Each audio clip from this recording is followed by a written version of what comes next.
They called him the greatest alpha alive. Iron jaw, iron will, iron word.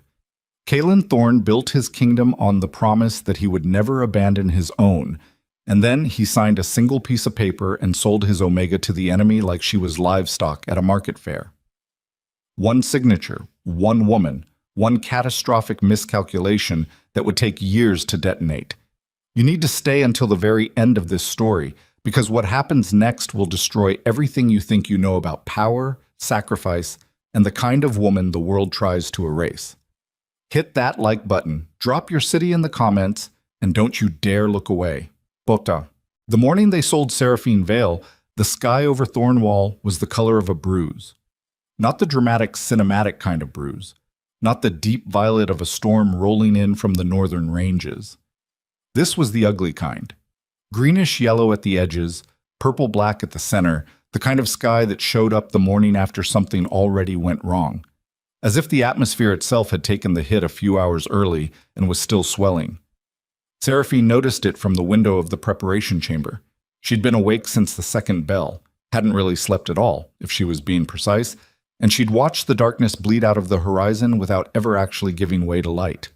Just this sick compromise between night and morning.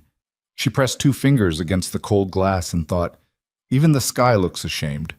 No one had told her directly. That was the thing she kept returning to in the hours between the announcement and now. No one had come to her door with an explanation. No one had sat across from her and used plain words. Instead, there'd been Maret, Kalen's senior court attendant, a compact woman with gray-streaked hair and the expressionless delivery of someone who'd learned a long time ago that feelings were a liability, sliding a folded document under the door of Seraphine's chamber at the 3rd bell of the previous night, and then footsteps receding down the corridor before Seraphine had even reached the floor. She'd unfolded it on her knees, on the cold stone, in her sleeping clothes. The Treaty of Veldmar. 11 clauses. She'd read every one. The language was careful, the kind of careful that took lawyers weeks to construct so that the ugly thing inside it would be cushioned on all sides by neutral phrasing. Clause 7 was the one. She'd read it 4 times before the meaning fully assembled itself in her skull. As a gesture of sincere commitment to the cessation of hostilities, the Alpha Sovereign of the Thornwall territory shall transfer legal custodianship of 1 Omega rank individual, Seraphine Vale, registered consort of the Alpha House, to the ruling body of the Drachenveld Dominion. This transfer shall be completed no later than dawn of the 7th day following ratification. Transfer legal custodianship. She'd sat with that phrase for a long time. Outside the preparation chamber, she could hear them now, boots on stone, low voices. The particular tension of a morning that had too much structure in it. Too many people who knew what came next and were refusing to say it out loud. She pressed her forehead against the glass until the cold moved through her skull, and she breathed, and she did not cry. She'd cried already. She'd done that in the first hour, alone on the floor with the treaty document still in her hand, and she'd given herself exactly as long as it took, which was not very long at all, as it turned out, because somewhere beneath the grief was something harder and quieter that didn't know what to do with tears and had started thinking instead. By the time she heard the first boot fall in the corridor outside her door, she had folded the document back along its original creases, set it on the writing table, and washed her face in the basin. She was going to need every clear thought she had. The door opened without a knock. Maret again, this time accompanied by 2 women Seraphine didn't recognize, attendants from another house, by the look of the stitching on their collars. They carried a trunk between them. "The Alpha requests your cooperation with the preparation," Maret said. Seraphine turned from the window. She looked at the trunk. She looked at Maret. "Does he?" "It isn't a request you're free to decline." "I'm aware of that." Maret held her gaze for a moment, and something crossed the older woman's face. Not quite pity, not quite guilt. Something in between that she buried fast. "The garments inside are appropriate for presentation. The journey to the border is 4 hours by carriage. You'll be given water and provisions for the road." "Provisions," Seraphine repeated. "Yes." "Like cargo." Maret's jaw tightened. "I'm sorry." It was the only honest thing anyone said to her that morning, and it came from the woman least responsible for any of it. Seraphine let it sit in the air between them without answering, because there was nothing to say to that. Not really. And then she turned to the trunk and began to dress. The hall they brought her through was the grand reception corridor. Seraphine had walked it 100 times. She knew every stone in it, every tapestry, every draft that came through the eastern windows in winter. She'd stood at the far end of it on the day Kaylin brought her to Thornwall the first time, 2 years ago, young and quiet, and already understanding that she was here in a functional capacity rather than an emotional one. That was the arrangement. She'd known it going in. Kaylin Thorne was a man who made strategic decisions, and acquiring a registered Omega consort from a neutral family was a strategic decision. It solidified his court's compliance with the continental protocols around Alpha governance. It closed certain diplomatic doors that might otherwise have remained open to his rivals. And it gave him an Omega's binding influence over the Pack's instinctive hierarchies without requiring him to invest anything emotional in the process. Seraphine had been selected because she was calm, because she had no political family leverage that might complicate the arrangement, and because she was, as she'd overheard one of his advisors say once, without apology, inoffensive. She had accepted all of this. She'd made a home in the space available to her. She'd learned the court, learned the rhythms, learned which of his generals were worth speaking to and which would talk straight through her as if she wasn't in the room. She'd learned which of his Pax Omegas were afraid and which ones were angry, and she'd spent 2 years being quietly, methodically useful to both groups, because that was something she could do without anyone's permission. She had not expected loyalty from him. She had not expected warmth. She had, in some small and carefully guarded corner of herself, expected not to be sold. Now she walked the grand reception corridor in a dress she didn't choose, and the court of Thornwall lined both sides of the hall, and none of them met her eyes. She looked at them anyway. That was the thing she hadn't planned and couldn't quite explain to herself. Every face she passed, she looked at it directly, not with anger, not with accusation, just looked, because she wanted them to feel the weight of being seen by the person they were handing away. Most of them dropped their gaze. Some stared at a fixed point above her head. A few, the ones she'd spoken to, the ones she'd helped in small ways over 2 years, showed something complicated in their expressions that she didn't have time to parse. She kept walking. Kaylin was at the far end. She'd known he would be. He was dressed in full Alpha regalia, which surprised her. The formal wolf crest breastplate, the border garrison coat, the rank markers at his collar that he usually removed the moment he was inside Thornwall's walls because he found the weight of them irritating. He'd put it all on today. He stood straight and still in a way that was different from his usual stillness, which was the stillness of a man accustomed to occupying space. This was the stillness of a man who had made a decision and built a wall around it, and was now standing behind the wall. She stopped 4 feet from him. For a moment, neither of them spoke. He was a physically impressive man. She'd always thought so without it particularly mattering to her. 6'4", built the way men who'd spent years in actual combat were built, heavy through the shoulders and scarred in the specific ways that meant the scars were earned and not displayed. His face had the blunt, angular construction of someone whose ancestry was all northern marches and border winters. His eyes were dark gray. Right now they were doing the thing she recognized from the 2 or 3 times she'd seen him make a choice that cost him something.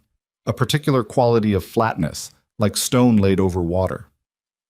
"Seraphine," he said. She waited. He cleared his throat. "The treaty. I read it." He stopped. "All 11 clauses," she said. Her voice came out even, which wasn't what she'd expected. "Clause 7 is quite clearly written. I understand the terms." Something moved in his jaw. "I need you to understand that this wasn't... Don't." The word came out quiet, and she meant it quiet. "Don't tell me what it wasn't. I read the document. I know what it is." The court around them was absolutely silent. Whatever they'd expected from the quiet, inoffensive Omega the Alpha was sending away, she suspected it wasn't this. Kaylin's expression shifted. Not softened, that wasn't the right word, but something in the stone cracked slightly, and she could see the thing underneath, which was worse than the blankness. It was certainty.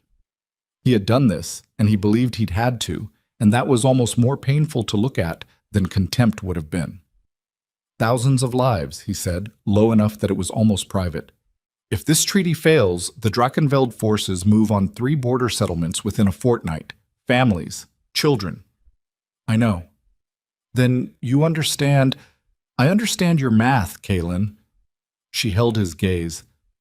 I'm saying your math counted me as a number, and I'm informing you that I noticed. He had no answer to that. Whatever speech he'd prepared, and he had prepared something, she could tell by the set of his shoulders, by the specific way a man looked when he'd rehearsed words and was now discovering they didn't fit the actual moment, it fell apart entirely against the fact of her standing there saying exactly what was true. You'll be treated well, he said finally. I have assurances from the people you've been fighting for 6 years. From the Drachenfeld sovereign personally. Assurances.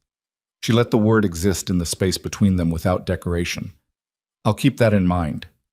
One of the Drachenfeld escorts there were 4 of them, standing at the corridor's far door, which she registered now without turning to look, shifted behind her.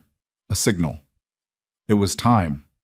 Kaelin reached into his coat and produced something. A small object on a chain. A pack marker, the kind issued to members of a ruling Alpha's household. Thornwall silver. He held it toward her. In case you need... No. He stopped. I won't need it, she said. Whatever I need where I'm going, I'll build from what I have. She looked at him for one more moment. Looked at him the way she'd looked at every face in the corridor, directly, so he would know he'd been seen. Goodbye, Kaelin. She turned and walked toward the Drachenfeld escort without waiting for his response. And the chains, light manacles, silver alloy, ceremonial weight rather than punitive, were fitted to her wrists at the door, and she did not look back. She heard him, though. As the door was swung open and the dead gray morning air came in against her face, she heard him behind her. Not words, nothing she could have quoted, but a sound. Short, involuntary. The sound a man made when the wall he built held but cost him something he'd underestimated. She filed it away and kept walking. Check. The carriage was black. Of course it was. Seraphine climbed in without assistance. The escort offered a hand and she stepped past it, and settled into the bench seat and looked at the Drachenfeld soldiers loading the single trunk of her belongings onto the back of the vehicle, and she thought about what she knew. What she knew about Drachenfeld was limited to what Thornwall had chosen to tell her, which she was increasingly certain was not the same thing as what was true. Enemy kingdom. Ancient, closed borders, hostile, violent, militarized, a people who practiced forms of power that the werewolf territories considered aberrant. She'd pressed once, in the early months at Thornwall, asked one of Kaelin's senior generals, a gruff man named Dorvat, who'd actually spoken to her like a person on a few occasions, what the Drachenfeld actually were. He'd gotten an odd look on his face and said, "Old blood." Then he'd changed the subject. She thought about that now. Old blood. She thought about what that might mean. She pulled the neckline of her dress slightly aside and looked down at her own collarbone. At the mark that had been there her entire life. That her mother had told her was a birthmark. That her mother had also told her to keep covered, always, without ever explaining why. A complicated shape. Not animal, not geometric. Something that looked almost like it had been burned in rather than grown, though the skin around it was perfectly smooth. Dark reddish brown, like cooled iron. She'd never given it serious thought. She gave it serious thought now. The carriage jolted into motion. Thornwall's gates closed behind her, and through the small rear window she watched them. Massive iron and stone construction, the visual grammar of a territory that had built its identity on keeping things out, shrink as the distance grew. And she looked at them until they disappeared, and then she looked at the mark on her collarbone for a long moment more, and then she let her dress fall back into place. Whatever was coming, she would meet it with open eyes. The road to the Drachenfeld border ran through lowland forest for the first 2 hours. Thick stands of old timber that pressed close on both sides of the packed earth track, blocking sight lines, creating the particular kind of silence that meant animals had registered the carriage and gone still. The escort rode in formation, 2 forward and 2 behind, and none of them spoke to her or to each other more than was necessary. Disciplined. She watched them through the window and catalogued what she could. Their armor was different from Thornwall's, less decorative, more integrated, fitted to movement in a way that spoke of a military culture that actually fought rather than performed. Their horses were bigger. Their faces were harder to read, not because they were suppressing expression, but because the baseline register was simply different, calibrated to something she didn't have the context for yet. One of them caught her looking. She didn't glance away. He held her gaze for a moment, then gave her a very small, very slight nod. Not deferential, not hostile, something more like acknowledgement, and returned his eyes to the road. She filed that away too. At the end of the second hour, the forest thinned and the land opened into a high plateau, broad and wind-scoured, the kind of landscape that felt older than the things built on it. And there, at the center of the plateau, was the border. It was not what she'd expected. She'd expected fortifications, towers, walls, the visual vocabulary of two territories that had been at war for most of living memory. What she found instead was a single line of standing stones, enormous ones, taller than the carriage by 3 times, planted in a row that stretched as far as the eye could follow in both directions.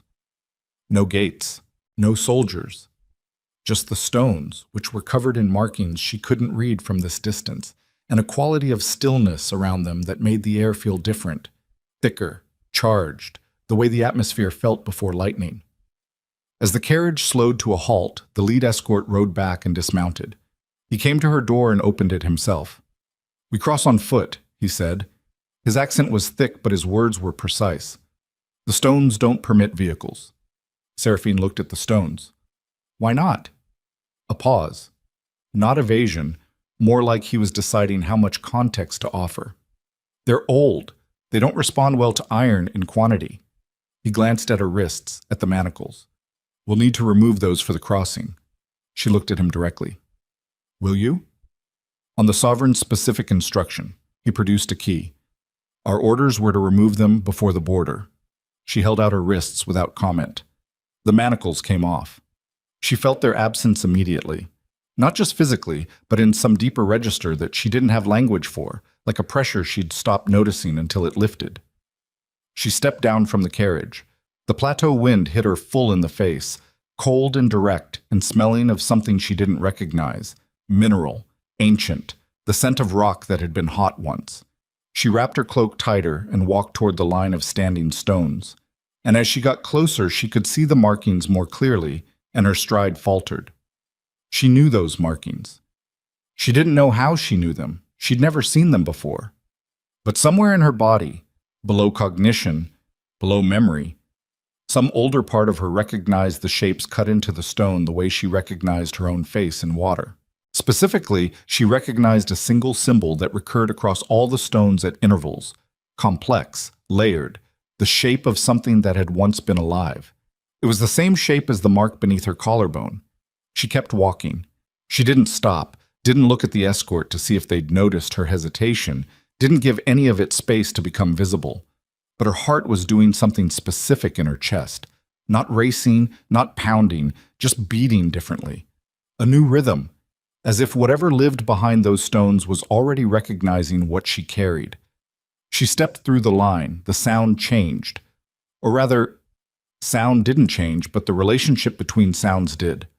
The way the wind moved through the stones creating harmonics she felt more than heard. The air was warmer on this side. Slightly.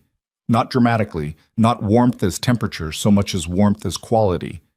Something present in it that hadn't been on the Thornwall side. She stood on Drakenveld soil for the first time. The escort crossed through after her, one by one, and reorganized, and the lead soldier, the one who'd removed her chains, came to stand beside her. For the first time since the carriage, he looked at her with something approaching direct attention. "It's still 3 hours to the Citadel," he said. "On horseback. We'll have a mount for you." "I can ride." "I know," he said. Then, as if it had come out of him without permission, "We were told about you." She looked at him. "Were you?" He seemed to realize he'd said more than he intended because he settled back into professionalism with visible effort. "The Sovereign made specific preparations for your arrival. What kind of preparations? But he'd closed off. You'll see, was all he gave her, and she decided not to push because she was already gathering information faster than she could process it. And what she had so far was stranger and more promising than she'd known how to hope for in the hours before dawn. The horses were brought forward. She mounted without assistance, arranged the cloak against the wind, and fell into formation with the escort as they moved deeper into Drachenfeld territory. Behind her, through the line of standing stones, the Thornwall side of the border was empty and gray and getting smaller. She didn't look back. The Drachenfeld landscape was nothing like what she'd been told. She'd been told, or allowed to absorb, through Thornwall's specific selection of what information it provided, that Drachenfeld was harsh, barren, the kind of territory that produced hard people because there was nothing soft in it. Militarized wasteland. Burnt ground. What she rode through instead was a country, not a soft one. She hadn't been wrong about that much. The land had angles to it, elevation changes that came fast and dramatic, gorges and ridgelines and rock formations that had been shaped by geological violence rather than gentle erosion. The forest here was different from Thornwall's dense lowland timber. Older, more scattered, enormous individual trees standing apart from each other like entities rather than a mass. Their bark was dark. Their canopies caught the gray light and did something complicated with it that made the spaces between them glow slightly, as if the ground itself had trace warmth. There were settlements. She saw two from the ridge road as they climbed, compact, organized, built into the terrain rather than imposed on it. Not military encampments. Actual settlements. She saw children in the second one, small figures moving in the lane between buildings, and she registered that piece of reality and held it against the story Thornwall had told. She was still thinking about it when the citadel appeared. It rose from a natural rock formation, an enormous basalt plateau that jutted from the surrounding landscape like something the earth had pushed up deliberately. The citadel was not separate from the rock. It was continuous with it, built in the same material, using the same angles, so that where the natural formation ended and the constructed portion began was genuinely unclear from this approach. It was the largest structure she'd ever seen, and it had the quality of something old enough to have stopped caring whether it was impressive. Banners moved in the wind. She couldn't see what was on them from here. Dark field, something intricate at the center. As they got closer and the gates, actual gates, much larger than thorn walls and set directly into the basalt face, became visible, she saw figures on the walls. Watching. A lot of them. This was not the casual attention of posted guards. This was deliberate. An assembled watching. They were watching her. She straightened her spine and kept her eyes forward and did not let her hands tighten on the reins. The gates opened. The escort rode through. The sound changed again. The acoustics of the basalt amplified everything, the hooves echoing, the wind finding new channels. They rode into a courtyard that was larger than Thornwall's entire receiving quadrant, and in the courtyard were more people, lined up with the particular intentionality of an official reception. This was not what happened to sold cargo. She dismounted in the center of the courtyard and stood in the space they'd made and looked at the assembled court of Drachenfeld. And the assembled court of Drachenfeld looked back, and the silence was absolute. Then a figure stepped forward. He was old, genuinely old, in the way that a very few people got to be, where the age had moved past frailty into something else. Tall, lean, wearing nothing that announced rank explicitly but radiating it through every detail of how he occupied space. White-haired, dark-eyed, and looking at her with an expression she couldn't categorize, because it was grief and relief and recognition braided together, and the combination made no sense given that they had never met. He stopped 4 feet from her, the exact same distance she'd stopped from Kaylin that morning. She noticed that and wondered if it was coincidence. He looked at her for a long moment, not her face, though his eyes returned to her face. He was looking at her the way someone looked at a person they'd been trying to find, when the search had gone on long enough that they'd stopped believing they'd succeed. "You don't know what you are," he said.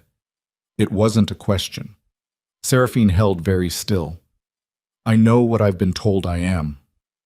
"Yes." Something moved through his expression. "That's what I said." He held her gaze for 3 more seconds.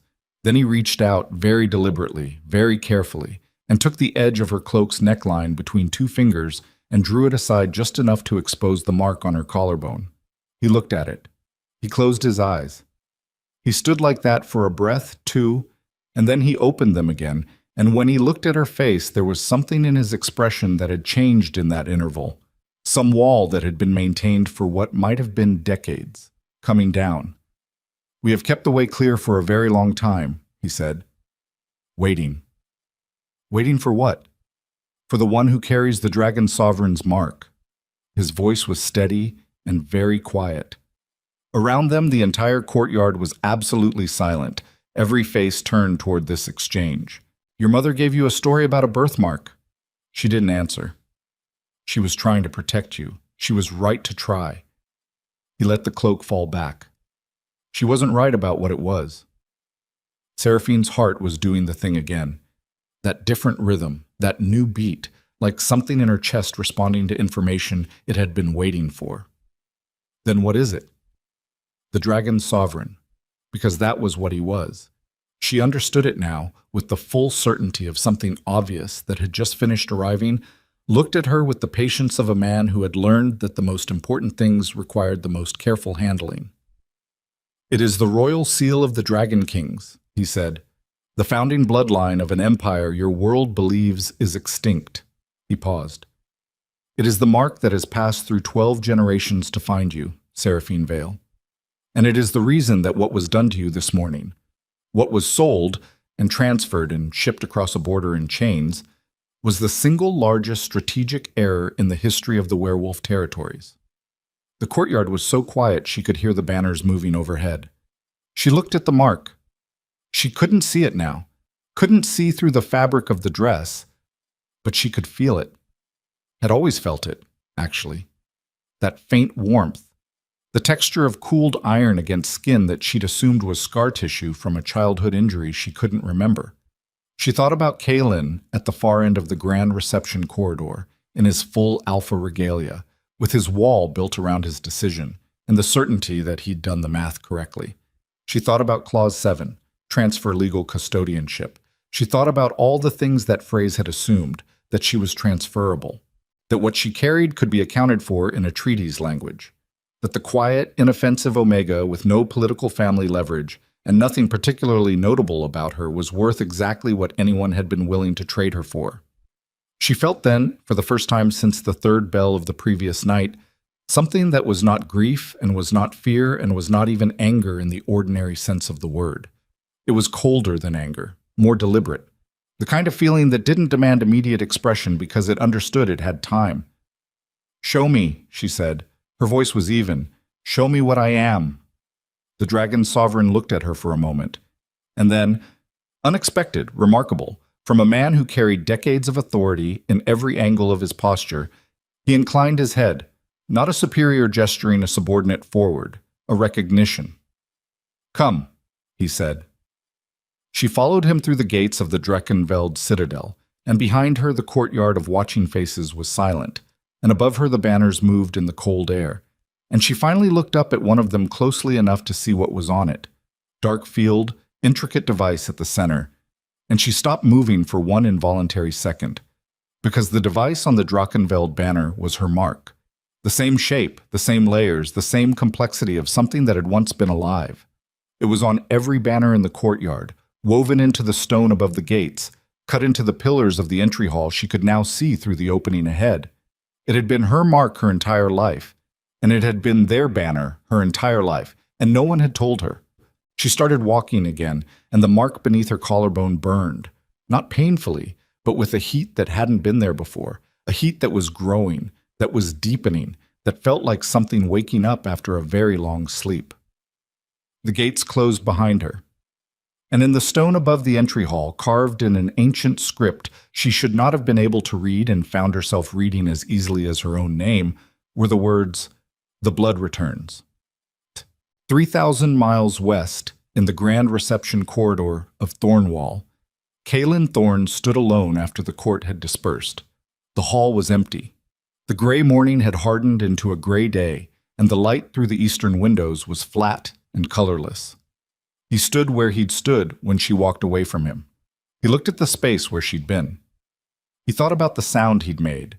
Involuntary, involuntary. He'd had the wall built, and it hadn't been enough. And he thought about her face at the moment she'd said goodbye. Not the word. The way she'd said it. Like a door closing that had previously always been left open, slightly, in case. He thought about the mark he'd seen once, months ago, when the light had caught the neckline of her dress at an angle in the morning. A complicated mark, dark reddish-brown, on her collarbone. He'd thought vaguely that it was a burn scar. He'd meant to ask about it. He'd never gotten around to asking. He thought about the way his instincts had been behaving for the past 3 weeks as the treaty negotiations concluded. That specific low-level alarm that he'd trained himself to categorize as nerves, as the pressure of high-stakes decision-making. He'd ignored it. He'd run the math again. He'd checked his numbers. He stood in the empty corridor and looked at the space where she'd stood and thought, what if I missed a variable? Outside it had started to rain. 11 days after Seraphine Vale crossed into Drachenveld, the ancient warning beacons on the Thornwall border began to light, not from the Drachenveld side, but from within. One by one, from south to north, the beacons that had not burned in 40 years caught fire in the night, and no one in Kaelin's war council could agree on what they meant, and the one woman who had spent 2 years quietly learning every system in Thornwall's court, and who might have recognized the pattern, was not there to read it.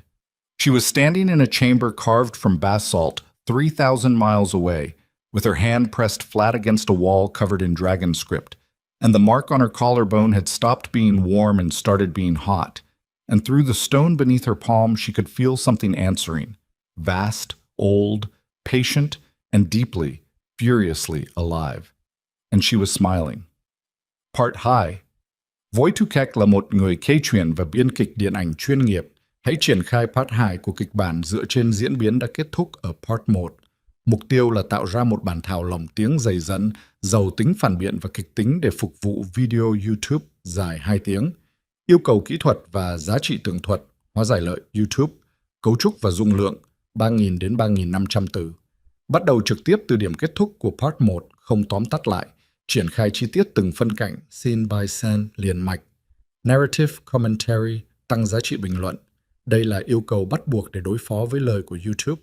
Hãy lồng ghép bản năng chiếm hữu và triết lý thống trị trực tiếp vào độc thoại nội tâm của nhân vật, miêu tả nó như một cơ chế sinh tồn tất yếu, thay vì một thói xấu. Mỗi chiêm nghiệm về bản lĩnh khi bị dội vào đường cùng phải hòa tan vào lựa chọn nghiệt ngã và phản ứng cơ thể, ánh mắt, nhịp thở của nhân vật. Tuyệt đối không để AI đưa ra các nhận định đạo đức hay giảng bài. Triết lý thay đổi để tồn tại phải nằm trốn trong dòng chảy hành động để tăng tối đa giá trị tướng thuật cinematic. Hội thoại và xung đột. Mật độ hội thoại phải chiếm hơn 50%.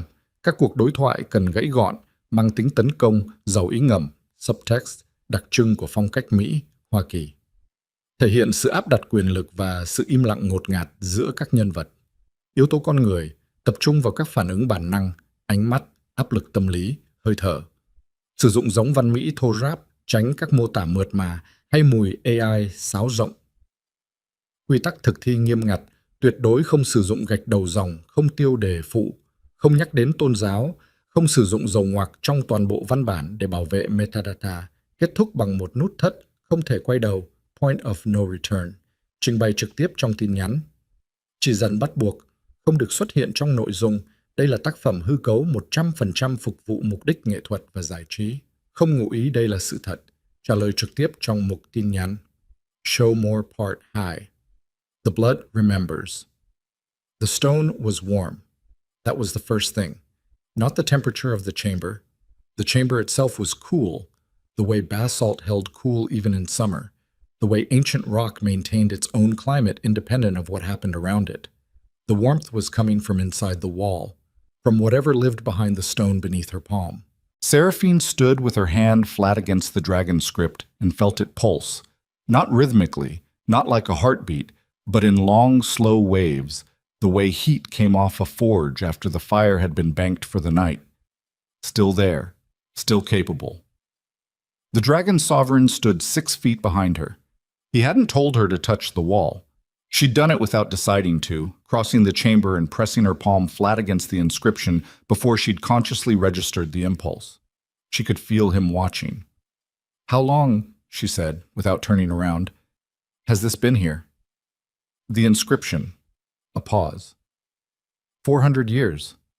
And the thing behind it. Another pause. Longer. Longer than that.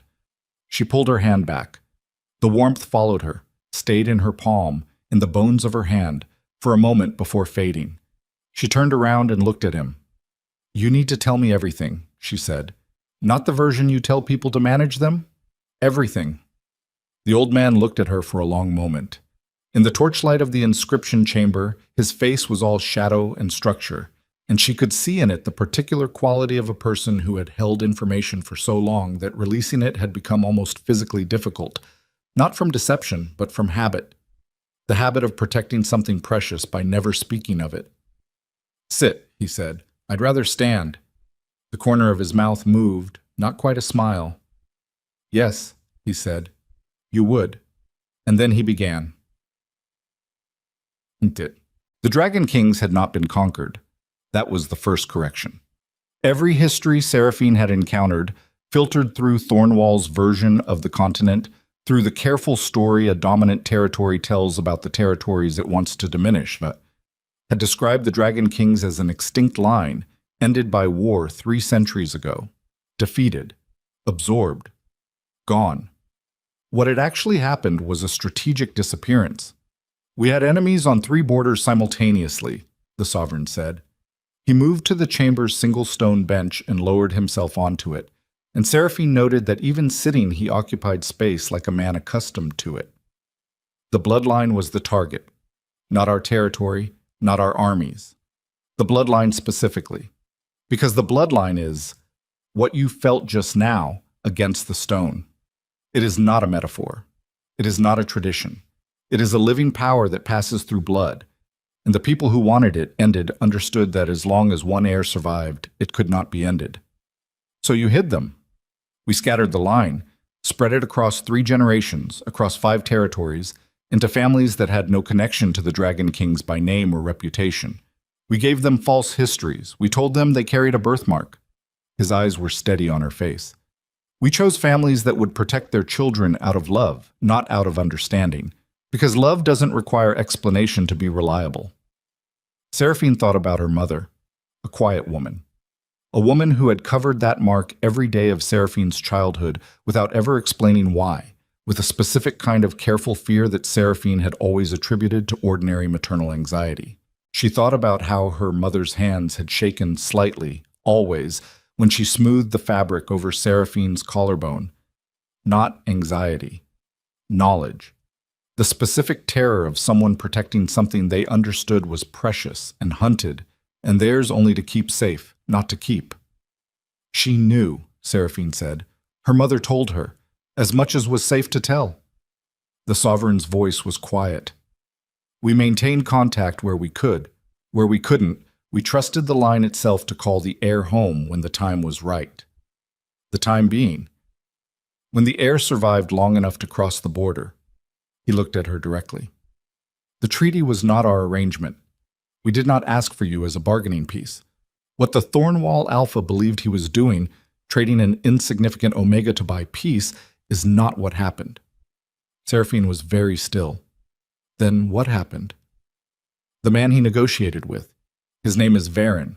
He sits on our border council and speaks with my authority in diplomatic contexts. The sovereign's jaw tightened. A small movement, controlled, but she caught it. He has known about the scattered bloodline for 11 years. He has been searching for the heir. When he identified you, through channels I was not informed of, he constructed the treaty conditions specifically to move you across the border. The silence in the chamber was absolute. He used Kaelin, she said. Kaelin Thorne is an alpha who wanted peace badly enough to pay any price he could convince himself was acceptable. The old man's voice held no contempt, just the flat assessment of a man who had watched many leaders make similar calculations. Varen gave him a price that looked like strategy and felt like sacrifice. Men who want to believe they're making the hard choice are easier to direct than men who have no principles at all. Seraphine turned this over. She thought about Kalen's face at the end of the corridor, the wall, the certainty, the sound he'd made when she walked away. She thought about what that certainty must have cost him to build, and how much easier it would have been to build it if someone had been carefully, precisely feeding him the right framing for months. She thought about Varen. "Where is he now?" she said. "At the Border Council, 3 hours from the Citadel." The Sovereign watched her face. "I want you to understand something before you decide what you feel about that. Tell me." His methods were not mine, but his intention was. He held her gaze. "He brought you home, Seraphine. The way he did it was wrong. That it needed to be done was not." She looked at him for a long moment, looked at his face and found no evasion in it, found, instead, the specific honesty of a man who understood that this particular person, in this particular moment, needed the real shape of things more than she needed comfort. "Show me what the mark means," she said. "Not the history, what it means right now, what I can do." The Dragon Sovereign stood up. "Come," he said, for the second time that evening. Yeah. They went deeper into the Citadel, down. The corridors below the main level were carved directly from the basalt. No mortar, no applied stone, just the rock shaped by hands or tools or something else entirely. Seraphine wasn't certain which. The torches down here were different from the ones above. They burned with a blue-white edge that made shadows fall at different angles, made the carved walls seem to shift slightly when she wasn't looking at them directly. 2 guards fell into formation behind them. Neither of them spoke. She noted that they wore the same device on their armor that was on the banners, her mark, and that they moved with the specific quality of people who understood what they were guarding and felt the weight of it. They passed through a final door, heavy, carved with the full dragon script in a density she hadn't seen yet, every available surface covered, and emerged into a space that took her breath. The chamber was enormous, circular, maybe 100 feet across, with a ceiling that rose so high above them that the torchlight barely reached it. The walls were covered floor to ceiling in the same ancient script. In the center of the floor, sunk slightly below the surrounding stone, was a formation she couldn't immediately categorize. A ring of dark material, not stone, with a heat shimmer above it that was visible even in the cool underground air. "Stand in the center," the Sovereign said. She walked to the center of the ring and stood. Nothing happened for a moment. Then the mark on her collarbone ignited. Not painfully.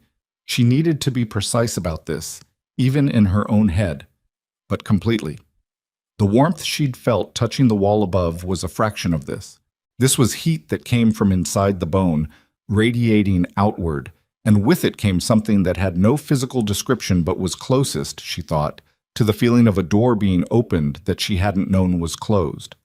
Some capacity that had been folded small, carefully compressed, tucked away in a part of her that nothing in her previous life had ever reached. She exhaled. "What do you feel?" the Sovereign asked. He was standing outside the ring, watching with the focused attention of a man taking notes on something he'd been waiting decades to observe.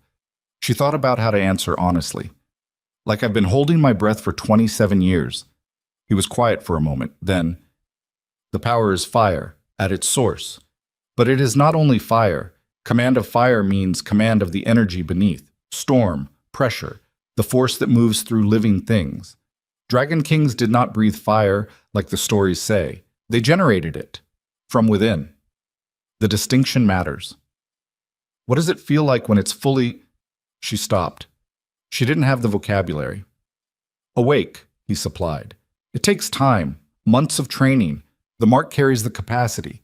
Training builds the access," he paused. "You'll work with Castle. He's the best we have. He'll tell you the first month is the worst." "Is it?" "Yes." No softening. "Your body doesn't know yet how to carry what you are. It will resist before it accepts." She stepped out of the ring. The heat didn't leave entirely. It settled back to that baseline warmth, the permanent presence she was already beginning to think of as simply herself, her actual self, the one that had been there under everything else.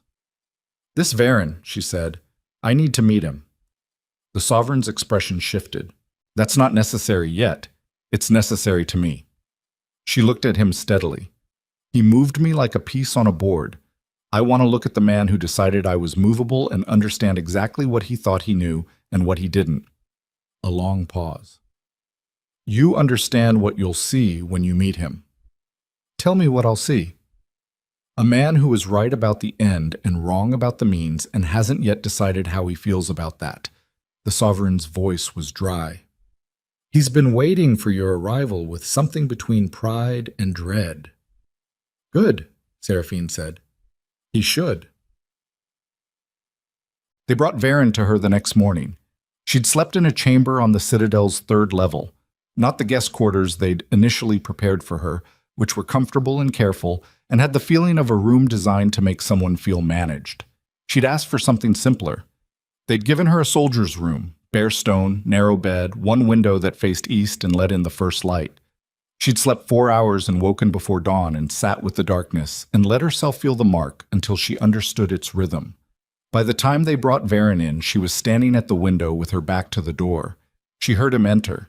She heard the guards take positions outside and the door close. She waited. You can turn around, he said. She took her time.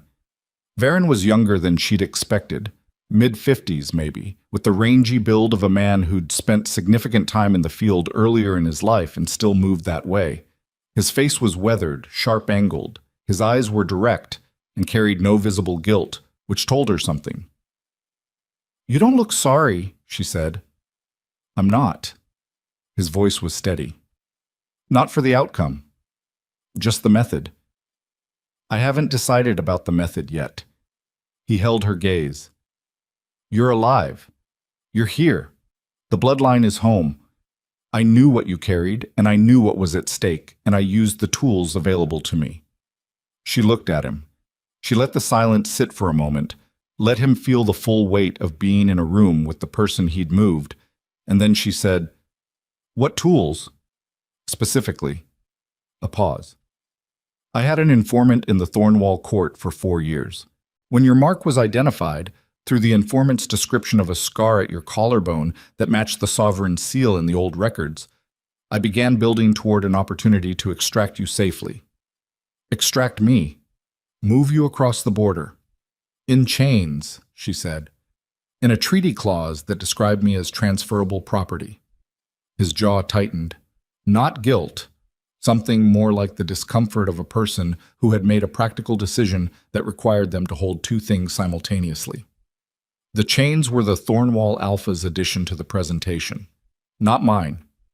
But the clause was yours. The clause was what he would accept. Varen's voice was level. I needed him to believe he was making a strategic choice he'd thought of himself. Men like Thorn don't accept rescue missions. They accept hard bargains. Seraphine was quiet for a moment. She walked to the room's single chair and stood behind it, one hand on the back, and looked at him from across the space. You've been doing this for how long? Searching for the bloodline. 11 years. And before you found me. 2 other candidates. Neither carried the sovereign's mark. One was a false trail from the beginning. One was a genuine bloodline descendant, but 3 generations removed, not close enough. He paused. You're the direct line, the last direct heir. She absorbed that. You could have sent someone to me, told me what I was, given me a choice. Could I have? His eyes didn't waver. Could I have sent a courier to Thornwall with a message explaining that the Alpha's registered Omega was actually the heir to the Dragon King's throne? And what would Thorn have done with that information? She didn't answer because the answer was obvious, and they both knew it. Kalen would have locked down every exit, doubled the guard on her, and gone back to his war council to figure out what leverage he'd accidentally been sitting on for 2 years. She would never have left Thornwall at all. So you decided for me, she said. I moved you to a position where you could decide for yourself. His voice didn't rise, but there was something under it. Conviction, the hard-boned kind that had been tested against doubt and survived. Where you're standing right now, the Citadel, the chamber below, the mark active for the first time in your life, this is you with options. What you had at Thornwall was a room and a treaty clause waiting to be written. She stood with this. She stood with the genuine anger of it, The particular fury of someone who had been handled, precisely and deliberately, by someone who was not wrong about the stakes but had not asked. And she let it be real because it was real, because she had earned the right to it, because the answer she gave him needed to come from the other side of it, and not from the place where she hadn't yet looked directly at the thing. Then she let it settle. "You'll tell me everything," she said. "Everything you know about the bloodline, the history, the enemies still active. Everything Varen's network has on the Thornwall situation. Everything about the dragon warriors in this citadel, and what they're capable of and how long training takes." She held his eyes. "You'll answer my questions completely, and you won't manage what you tell me to shape my decisions. Do you understand?" Varen looked at her for a long moment. His expression had shifted. Not surprised exactly, but recalibrated.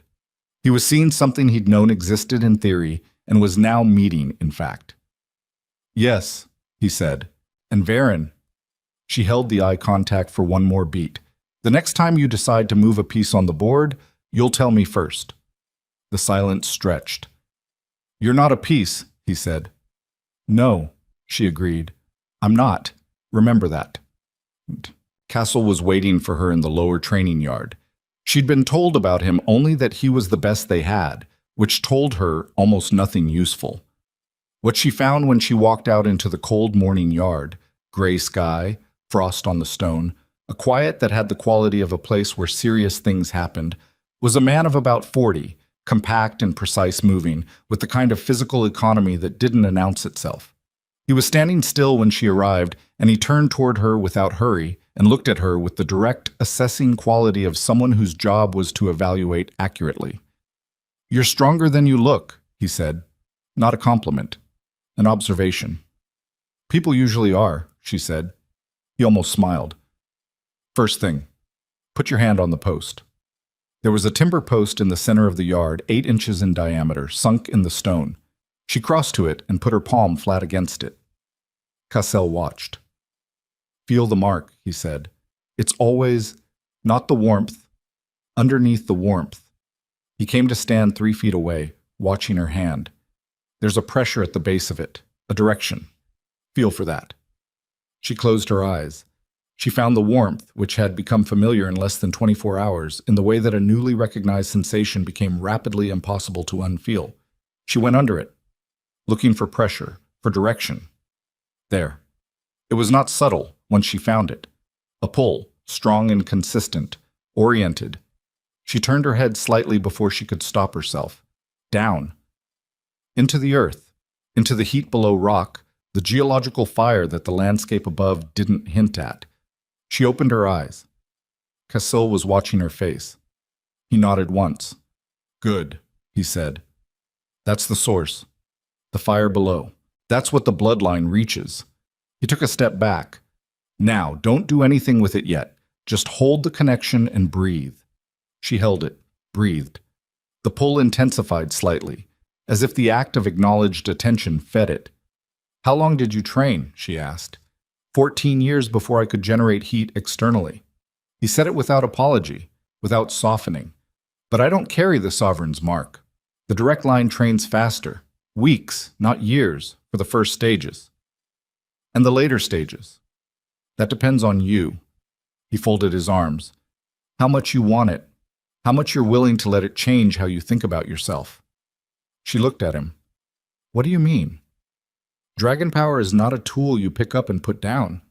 His voice was even and direct, and she recognized in it the specific register of someone who had learned something at significant cost and was transferring it as precisely as language allowed. "It changes the way your nervous system works, the way you read threat and space and other people's intentions. The instincts that come with it are not human instincts." He paused. "Most of the heirs who came before you were raised in the dragon bloodline. They grew up knowing what they were becoming. You didn't." Another pause. "That means the adjustment is faster in some ways and harder in others." "Harder how?" "Because you already have a self," he said plainly. "And it will argue with what you're becoming." She stood with that for a moment. She thought about the woman who had walked the grand reception corridor in Thornwall yesterday morning. Quiet. Careful. The inoffensive Omega with no leverage and nothing particularly notable about her. She thought about how long she'd maintained that self. Not falsely. It hadn't been false. It had been genuinely her. It had been the self that survived the context she was in. Survival required fitting the available space. The available space had changed. "Let it argue," she said. "I've made decisions with noise in my head before." Cassell looked at her for a moment, then he uncrossed his arms. "Again," he said. "Hand on the post. Find the source. This time, don't just hold it." She put her hand on the post. She found the source. She did not just hold it. The timber post cracked down the center with a sound like a gunshot, and the heat that came from her palm in that single uncontrolled pulse scorched the wood black, and Castle took 2 involuntary steps backward and stood there looking at the split post and then at her hand and then at her face. She was breathing hard, her whole arm was trembling, and the mark on her collarbone burned with an intensity she felt in her back teeth. Cassell said nothing for a long moment. "Weeks," she said, catching her breath. "Less than that," he said quietly. And for the first time since she'd walked into the training yard, something in his expression shifted from assessment to something that looked guardedly like awe. The Raven arrived at Thornwall 3 weeks after Seraphine crossed the border. Kaelin was in the war room when they brought it to him. A blackbird, Dreckenveld banded, which was unusual enough that he took the message himself rather than passing it to an aide. He unrolled it at the table surrounded by his generals and read it twice before he trusted his own eyes. It was in her handwriting. He recognized it immediately. Small, precise, completely without ornament. It said, "You should know that what you signed away was not what you thought it was. I say this not as a threat. I say it because you deserve to understand what your math missed. I am well. I am not coming back. What comes next is not your fault. Not entirely. But it is your consequence, and you will want to be ready." S. One of his generals, Dorvat, who was standing 2 feet away, leaned in and read it over his shoulder. When Dorvat straightened, his face had a quality Kaelin had never seen on it before. Fear. "What do you know?" Kaelin said, quietly. The kind of quiet that was not calm. "The mark," Dorvat said, "on her collarbone. You saw it." Kaelin was very still. "What about it?" Dorvat looked at him with the face of a man who had a secret he'd held for 30 years and was watching it become irrelevant. "I need to show you something," he said, "in the old archive. Something I should have shown you before the treaty." Kaelin folded the message. He put it in his breast pocket, against his chest. He looked at his generals, every face in the room registering the shift, the new weight in the air, the specific quality of information about to change the shape of everything. "Clear the room," he said. They went. He looked at Dorvat. "Show me." And in the old archive of Thornwall, in a section that hadn't been opened in 20 years, Dorvat pulled a text from the shelf. Cracked binding, ancient notation, a history that Thornwall had quietly removed from public circulation 3 decades ago because the power it described was something no neighboring alpha wanted its court to start asking questions about, and opened it to an illustration on page 43. Kaelin looked at the illustration. He looked at it for a long time. It was the sovereign's mark of the Dragon Kings. Every detail. The exact shape he had seen once on a woman's collarbone in morning light, and filed away without understanding what he was looking at. Beneath it, in the ancient notation, was a description of what the direct bloodline heir could do when fully trained. Fire. Storm. The command of ancient beasts. The capacity to level a fortification. The capacity to reshape a continent's power structure from the ground up. Kaelin read it once. Then he closed the book and stood with his hand on the cover and felt the particular sensation of a man who has run the math correctly and missed the most important variable, watching the error propagate forward in time toward a collision he cannot stop and cannot calculate because he doesn't yet know the scale. Outside the archive window, the ancient warning beacons on the southern border were beginning to light. Not from Dreckenveld, from within. His own nobles. The ones he'd trusted. The ones who had, he now understood, been feeding Varen exactly the right information for years. Been steering him, been steering Kaelin, been running a long game that used the treaty and used Seraphine and used every piece on every board, and the endgame was not peace. It was Thornwall itself. Kalen Thorne stood in the archive with his hand on a book and felt, for the first time in his life, the specific terror of a man who has traded away the one variable that would have saved him. And 3,000 miles away, in the Drachenveld training yard, the woman he'd signed away was standing in the center of a ring of fire she had generated herself, and her eyes were open, and she was not afraid of any of it. Part 3. Voi Tu Kek là một người kể chuyện và biên kịch điện ảnh chuyên nghiệp. Hãy triển khai Part 3 của kịch bản dựa trên điểm kết thúc của Part 2.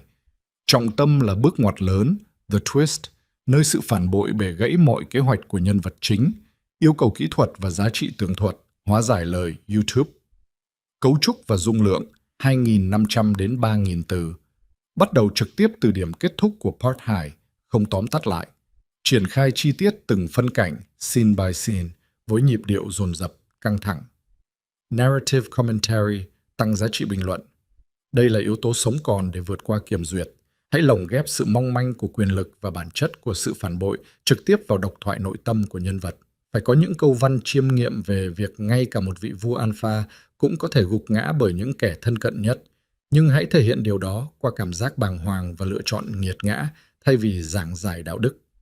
Triết lý, thay đổi bản chất để tồn tại, phải nằm trộn trong dòng chảy hành động khi nhân vật bị dồn vào chân tường, giúp audio đặt giá trị điện ảnh và giáo dục sâu sắc mà không bị khô khan như một bản trình chiếu. Hội thoại và kịch tính. Hội thoại chiếm khoảng 20 đến 25%. Các cuộc đối thoại phải sắc lạnh, mang tính thàm vấn, buộc tội và bộc phát sự phẫn nộ cay đắng. Ngôn ngữ Mỹ thô ráp thể hiện sự đổ vỡ nội tâm sâu sắc. Yếu tố con người tập trung vào sự bàng hoàng, phản ứng tâm lý cực đoan và những lựa chọn nghiệt ngã, tránh lời kẻ mượt mà, thay vào đó là sự gai góc và thực tế của một môi trường để chê khốc liệt. Quy tắc thực thi nghiêm ngặt, sử dụng ngôi thứ ba, tuyệt đối không dùng gạch đầu dòng, không tiêu đề phủ, không nhắc đến tôn giáo, không sử dụng dấu ngoặc trong toàn bộ văn bản để bảo vệ metadata, kết thúc bằng một tình huống ngất nghèo buộc nhân vật phải thay đổi hoàn toàn bản chất, trình bày trực tiếp trong tin nhắn, chi dần bắt buộc, không được xuất hiện trong nội dung. Đây là tác phẩm hư cấu 100% phục vụ mục đích nghệ thuật và giải trí, không ngụ ý đây là sự thật, trả lời trực tiếp trong một tin nhắn. Show more Part 3. The Cost of Trust. 6 weeks into her training, Seraphine could hold fire for 4 minutes without dropping it. Not generate. Hold. Sustain the output at a controlled level while maintaining full cognitive function, while speaking, while moving, while someone was actively trying to break her concentration. Castle tested all three simultaneously and without warning, which she'd stopped resenting around week 3 when she understood that the warning was the problem, that the nervous system didn't build real capacity from prepared conditions, that everything she needed to be able to do she would eventually need to do while something else was also happening. She stood in the training yard in the gray pre-dawn with fire running the length of her forearm and answered Castle's questions in a level voice and watched the flames and thought, 6 weeks ago, I didn't know this was in me. 6 weeks ago, she had been an inoffensive Omega with no leverage. The gap between those two things was not comfortable to sit with. Not because the new version was worse.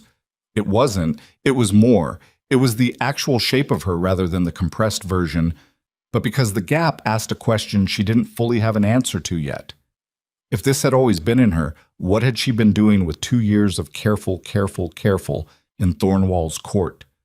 And the answer she kept arriving at, which she didn't share with Castle or the Sovereign or anyone, was surviving.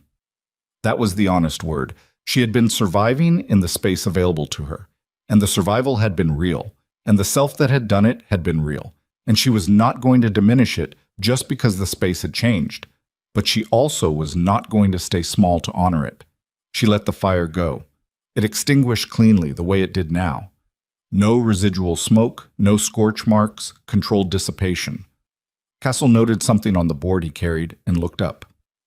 Longer than yesterday, he said. 20 seconds. 23. He tilted his head. You're still favoring the right arm. You're generating asymmetrically. I know. Fix it. Working on it. She rolled her left shoulder. The asymmetry was a body habit, deep-grooved, something her nervous system defaulted to under sustained output. Cassell had identified it in week 2, and she'd been fighting it since. What's after this? The lower chamber. Sovereign wants you. He paused. There are visitors. She looked at him. He'd said it with a specific quality of neutrality that was different from his ordinary neutrality, which was just his baseline mode. This was chosen neutrality, the kind deployed over something that wasn't neutral. What kind of visitors, she said. Thornwall, he said, border delegation, arrived last night. She held very still for 1 second. Then she turned and walked toward the citadel. The lower meeting chamber was not the inscription room. It was on the same level, but carved differently, wider, with a long table of dark stone and enough torches that the space felt like daylight without resembling it. When Seraphine arrived, the sovereign was already seated at one end of the table with Varen standing at his left. 3 men she didn't recognize occupied the opposite end, all Thornwall by their kit and their bearing, all carrying the particular stiffness of men who'd ridden hard and had not expected the citadel to be what the citadel was. One face she did recognize. Dorvat. He was on his feet when she entered, and the look on his face when he saw her, when he took in the training clothes, the posture that was different from the posture she'd had at Thornwall, the absence of the specific kind of careful she'd always carried in that court, had layers to it that she didn't have time to fully read. Relief was one of them. Something else underneath. General, she said. My lady. He stopped, shook his head. That's not right anymore, is it? No, she said. It's not. She took a seat in the middle of the table, not at either end, and folded her hands on the stone surface. What's happened? Dorvat sat. He glanced at the sovereign, who gave nothing back. Just the patient, watchful quality of a man who had convened this meeting and was now observing its temperature. Dorvat said, Thornwall is under siege. The room held the words. Not from outside, he continued, from within. Lord Cassin has moved. He's had a coalition of border lords organized for 2 years, 7 families, all with private armies, all with grievances against the Alpha's authority that were real enough to weaponize. He seized the southern grain stores. He controls the garrison road. He has Thornwall's own soldiers, the ones whose loyalty was to family appointment rather than to the Alpha, blocking the capital's supply lines. He stopped. We have 3 weeks before the capital runs short of provisions. Maybe 4. And Kalen, Seraphine said, holding the citadel. His core guard, maybe 200 men he's certain of. Everything else is uncertain. Dorvat's jaw was tight. He received your message. She waited. He sent me to ask, not for an alliance. He was specific about that. He doesn't expect... Dorvat stopped again. She could see him working against something, some discomfort with the words he was being asked to carry. He sent me to tell you what's happening, to make sure you knew the full shape of it, what Cassin is and what Cassin intends. He paused. And to tell you that he understands now what he missed, what the mark is, what he signed away without knowing it. A beat. He wanted you to know he understands. The silence in the chamber had weight. Seraphine looked at Dorvat's face and found it honest, genuinely, painfully honest, the face of a man delivering a message that cost him something to carry because he understood all the dimensions of what was being asked without the asking. He'd always been one of the ones worth speaking to. She'd known that in year 1 of Thornwall. She looked at the sovereign. He was watching her with the specific quality she'd come to recognize in him.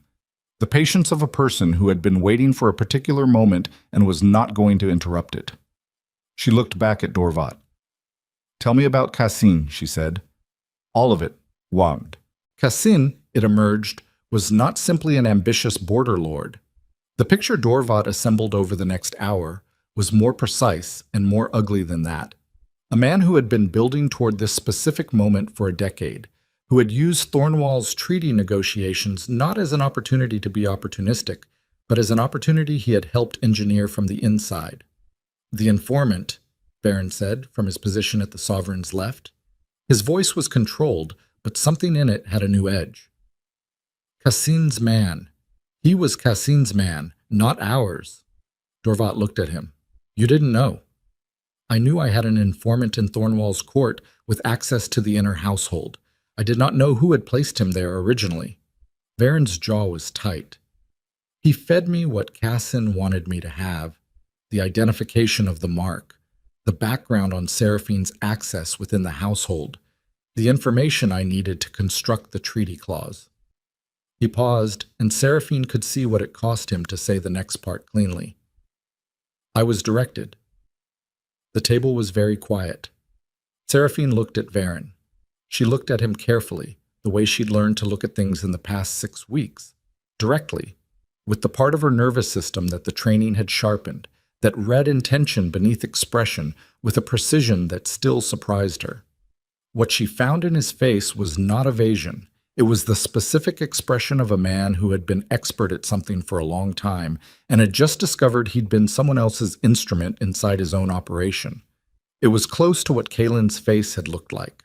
That particular quality of a careful man finding out his calculation was built on a false premise. "Why?" she said. "What does Cassin want with me?" Dorvat and Varen exchanged a look. The sovereign spoke. "You," the old man said carefully, "are the most significant source of power on this continent. The direct heir to the Dragon Kings. Active mark, 6 weeks into a training trajectory that Castle," he glanced toward the door where Cassel had positioned himself, "reports is already beyond what we've seen in 3 generations of bloodline work." He paused. "Cassin doesn't want you destroyed. He wants you controlled. Married into his line, if he can arrange it. Leveraged, if he can't." Seraphine looked at the sovereign. "He engineered my transfer here, knowing I'd be trained. He engineered your transfer here, knowing the training would begin, knowing the bloodline would activate, knowing that once you were awake," the sovereign's word, she recognized it, the one he'd used for the mark, "you would be the most powerful military asset available to whoever held your alliance." A pause. "He has been working the assumption that a woman who has been sold, exiled, and stripped of every institutional protection will be grateful to whoever offers her protection next. That you'll be reachable through obligation." The shape of it assembled itself completely in Seraphine's mind. She saw the whole architecture of it, Cassin using Varen, using the treaty, using Kaelin's genuine desire for peace as a lever, moving her across the border not to destroy her, but to activate her, and then, once the power was awake and she was isolated from every previous anchor, to present himself as the solution to the isolation. She thought about the woman who'd walked out of Thornwall in chains, believing she was going to an enemy. She thought about what Cassin had assumed about that woman. And she felt, in the mark, in the bones of her forearms, in the specific new register of anger that the training had given access to. Fire that was cold before it was hot, the kind of rage that didn't burn fast but heated slow and deep and didn't go out. She felt exactly how wrong he was. "Where is he now?" she said. "Moving on Thornwall's capital," Dorvat said. "He'll make his terms known within the fortnight. He'll frame it as a reform. He'll offer Thornwall's nobles better governance, better terms, the Alpha's authority restructured, the kind of offer that looks like improvement until you understand who's making it and why." He paused. "And he'll send emissaries here, within days, I'd estimate, to open contact." "He'll send emissaries here expecting to negotiate my cooperation," Seraphine said. "Yes." She sat with this. She was aware of every face in the room. Dorvat's carefully suppressed urgency, Varen's controlled anger at having been used, the sovereign's patient watchfulness, Castle's stillness at the door. She was aware of the mark, of what lived below it, of the conversation she'd been having with it for 6 weeks that was changing her in ways she was only beginning to fully understand. The part that bothered her most was not the manipulation. Manipulation was a tool, and tools were understandable. The part that bothered her was the assumption underneath it, that she would be reachable through gratitude, that a woman who had been discarded would be so hungry for alliance that she'd accept the first hand extended to her without examining what that hand was attached to, that being sold once made her available to be bought. She stood up from the table. "Tell me about his army," she said to Dorvat. "Numbers, composition, supply lines, all of it." Dorvat talked for 2 more hours. Seraphine listened without interrupting, without taking notes, cataloging everything in the specific way the training had sharpened. Not just information, but the relationships between information, the pressure points, the vulnerabilities that weren't obvious from the surface numbers, but were visible when you understood logistics well enough to see where the load bore unevenly. By the time Dorvat finished, she had a picture. It was not a comfortable one. Cassine's coalition was larger than she'd initially taken it to be. 7 noble families meant 7 private military forces, and while none of them individually matched Thornwall's standing army, collectively they outweighed the loyalist forces Kaelin currently controlled by a factor that made direct confrontation a losing proposition. He'd been smart about it, had built alliances that looked like ordinary political relationships right up until the moment they weren't, had kept each individual family's commitment just ambiguous enough that Thornwall's intelligence hadn't triggered on it until the pieces were already moving. 10 years of patience. The kind of patience that didn't feel like patience from inside it because it had active work to do. She walked the length of the chamber and back while she thought. The sovereign watched. Varen watched. Dorvat sat with the exhausted stillness of a man who had ridden hard with information that needed to arrive and had now arrived and did not know what would happen next. "The dragon warriors," she said, stopping at the far end. "How many are combat ready?" Castle answered from the door. 43 at full capacity, another 12 in various stages of training. A pause. "Plus you." "I'm 6 weeks in." "You broke a post in week 1, he said, with the same dry precision he applied to everything. "You're not 6 weeks in the way most heirs are 6 weeks in." She looked at him. She trusted his assessment because she'd learned in 6 weeks that Castle did not offer comfort and did not exaggerate and had no investment in her feeling better or worse about anything, only an accurate calibration. "If Cassine's emissaries come," she said. "When?" Varen said. "When they come." She turned to face the room. "I'll meet them. I'll hear what Cassine has to say." She looked at Dorvat. "And you'll go back to Thornwall with something to tell Kaelin. Not an alliance, not a promise. Tell him to hold his position, hold his loyalist guard, and hold the eastern gate specifically." She paused. "Can he do that?" Dorvat looked at her for a moment. Something in his face had shifted during the 2 hours. Some last remnant of the way he'd looked at her at Thornwall, as the quiet Omega the Alpha kept, dropping away entirely. "Yes," he said. "He can do that." "Then that's what he does." She looked at the sovereign. "I need to go back to the training yard." The old man held her gaze. "The emissaries may arrive before you're ready." "I know," she said.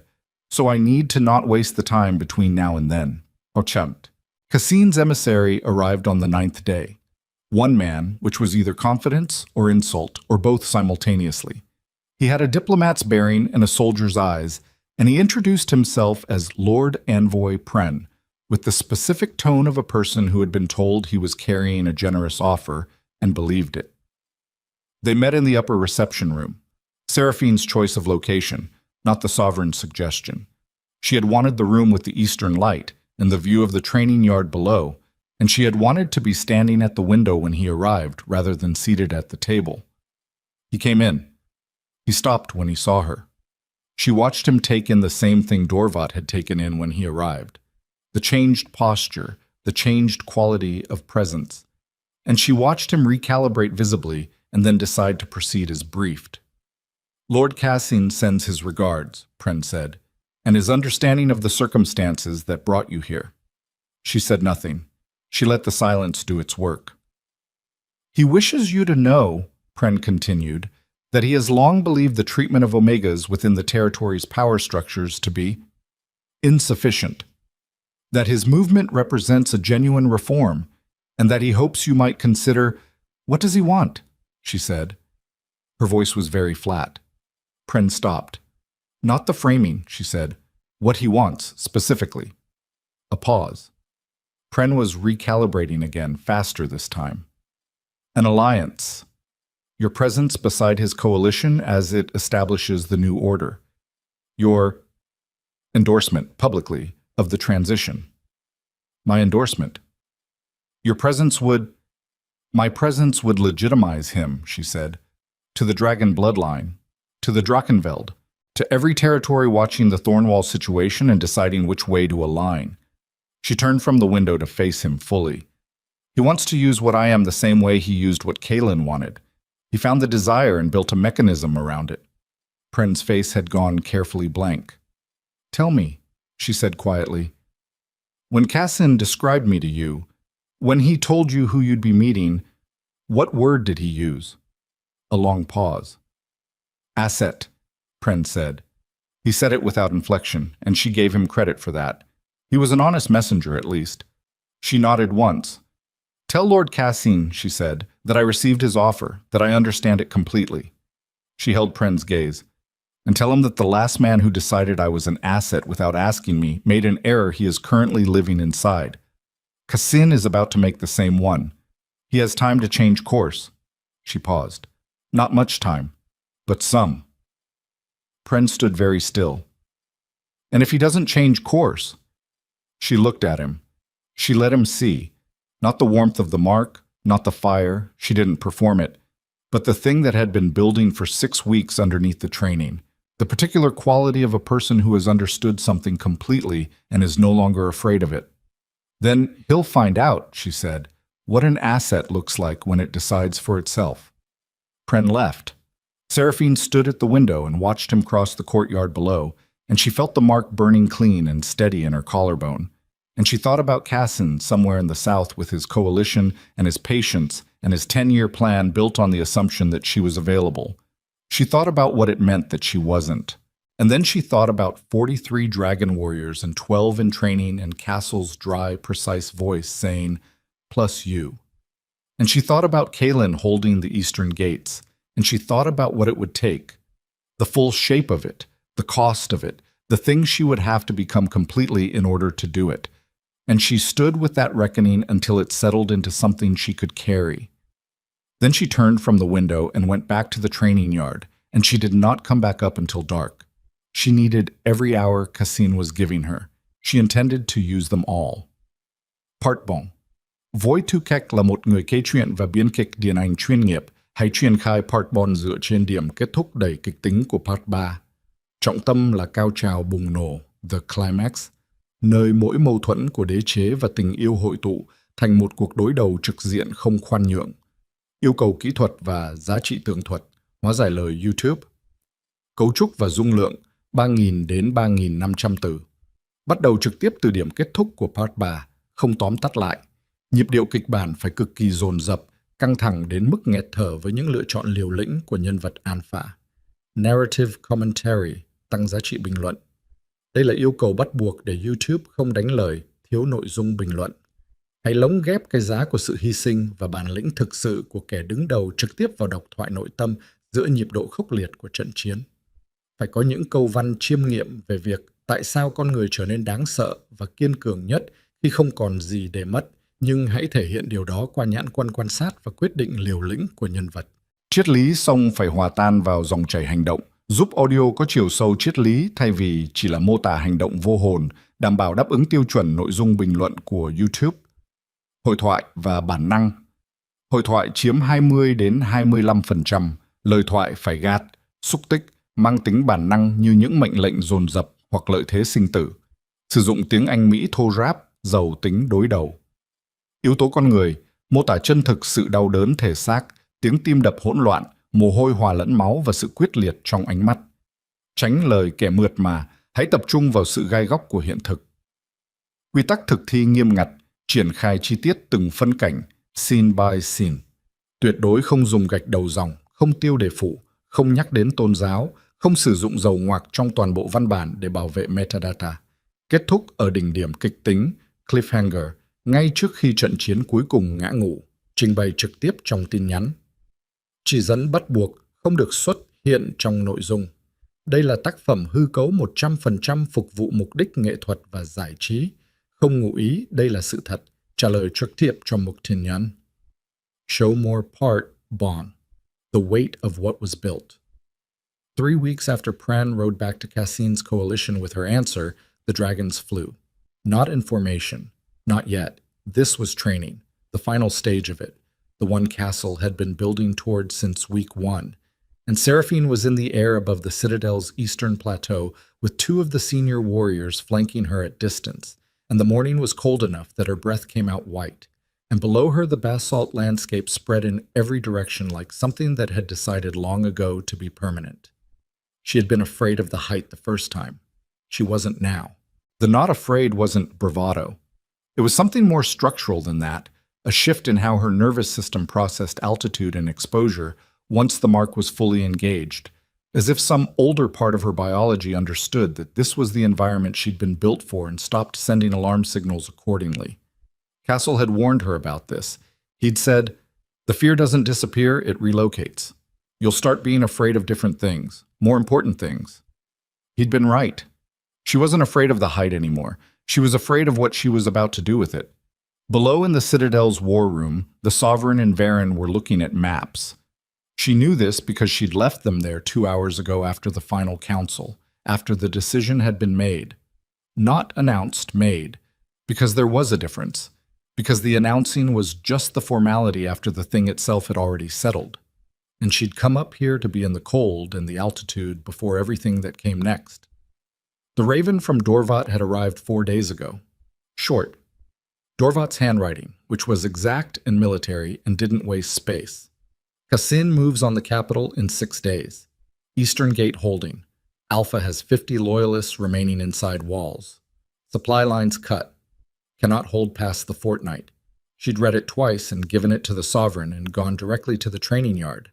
She'd spent 4 days doing things in the training yard that Castle watched with his bored and his noting and his unreadable expression, and on the 4th day he'd set the board down and said, "You're ready." Not as encouragement, as assessment. She trusted assessments. She banked left, feeling the air shift and the mark respond. It was always responsive in flight, more than any other context, as if the elevation unlocked something, and leveled out heading east toward the border, toward Thornwall 3 hours at hard flight, and she thought about Kaelin in the Citadel with 50 men and a fortnight of supplies and the particular experience of a careful person discovering that care had not been sufficient. She thought about what it meant that she was thinking about him at all. She thought about it honestly, because she'd learned that dishonesty with herself was a luxury she couldn't afford anymore. The training had stripped that too, along with the fear of heights and the compressed version of herself and the habit of fitting the available space. Kaelin Thorne had sold her. He'd done it with genuine belief that the math required it, and with a wall built around the decision so he could live inside it. And none of that made the selling not the selling. She was not going to sand the edges off that reality to make the current situation more comfortable, but she was also not going to pretend that the raven from Dorvat had landed in her chest with the flat impact of news about a stranger. It hadn't. She wheeled back toward the Citadel. The 2 senior warriors followed without needing instruction, which still gave her a small, specific satisfaction every time it happened. The way the dragon warriors moved in her peripheral field, responsive to her direction with a precision that had nothing to do with order following and everything to do with the mark, with what she carried, with the recognition that moved through the bloodline like a current. She descended. She landed in the eastern yard and the stone was solid under her feet, and Castle was there with the board, and she didn't wait for his assessment. "Tonight," she said. He looked at her. "Castle's assessment. Tonight," she repeated. "We move tonight." He held her gaze for 3 full seconds. Then he nodded and went to find Varen. The Sovereign found her in the inscription chamber an hour before departure. She was standing at the wall again, not touching it this time, just standing in front of it, close enough to feel the warmth without contact. He came in and stood behind her in the same position he'd occupied the first time, and the symmetry of it was not lost on either of them. "You could send the warriors without going yourself," he said. "I know. 43 dragon warriors are sufficient to—" "I know," she said. "That's not why I'm going." He was quiet for a moment. "Then why?" She turned around. She looked at him. The old man who had kept the way clear for decades, who had carried the weight of a bloodline in hiding through generations, who had built the Citadel's war capacity around a contingency he'd never been certain would arrive. She looked at him and found, as she always did, the specific honesty of a person who did not offer comfort. "Because Cassin needs to see me," she said. "Not the warriors. Me. What he built his plan around, but the asset, the instrument he thought he was acquiring, needs to be the thing that ends it. Anything else leaves the question open." She held the sovereign's gaze.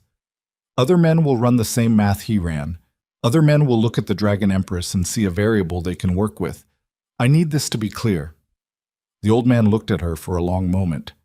You understand what it means to be clear in the way you're describing? Yes.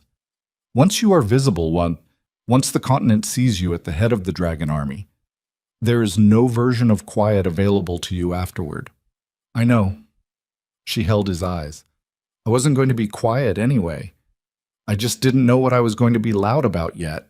Something moved across his face. Not quite the grief and relief and recognition of the first meeting, but adjacent to it. The expression of a man watching something he'd spent a long time protecting reached the moment where it no longer needed protection. He inclined his head. She went to find her armor. The Coalition's forward camp was 20 miles south of Thornwall's capital, spread across a natural lowland that offered good supply access and sightlines in 3 directions. Well chosen, she noted, from the altitude as they crossed into Thornwall airspace in the dark. Cassine's general had a competent eye for terrain. It didn't matter. They hit the camp at the hour before dawn when the watch was thinnest and the human nervous system was at its lowest alertness. Cassell's tactical suggestion, which she'd adopted without modification because it was correct. 43 warriors dropped out of the dark sky with the cold wind and the silence of altitude, and the camp's outer perimeter became aware of what was happening and had approximately 15 seconds to form any response before the first fire hit. She hadn't expected the particular sound of it. The specific noise a military camp made when 43 sources of controlled dragon fire descended on its perimeter simultaneously. Not the fire itself, not the heat, but the human sound underneath it. The collective voice of a few thousand soldiers discovering that the threat they'd been told they didn't need to worry about was real, and was here, and was larger than briefed. She dropped to 100 feet above the camp's center and held there, and the mark was fully open, running at a level that 6 weeks ago would have been impossible and now felt like breathing. And below her, the Cassine coalition was reorganizing with the trained reflexes of professional soldiers. Credit where due, they were trying. And she watched them try and thought about what the sovereign had said. Once you are visible. She let herself be visible. She came down another 50 feet and held the fire at the length of both arms, fully extended, controlled burn. Not threatening the camp's center, not yet, but fully present, fully lit in the pre-dawn dark, unmistakable. A woman above a burning perimeter with fire running from her hands and a mark on her collarbone that even from the ground, at this distance, in this light, was visible as a glow through her armor's neckline. The reorganization below her slowed, then stopped.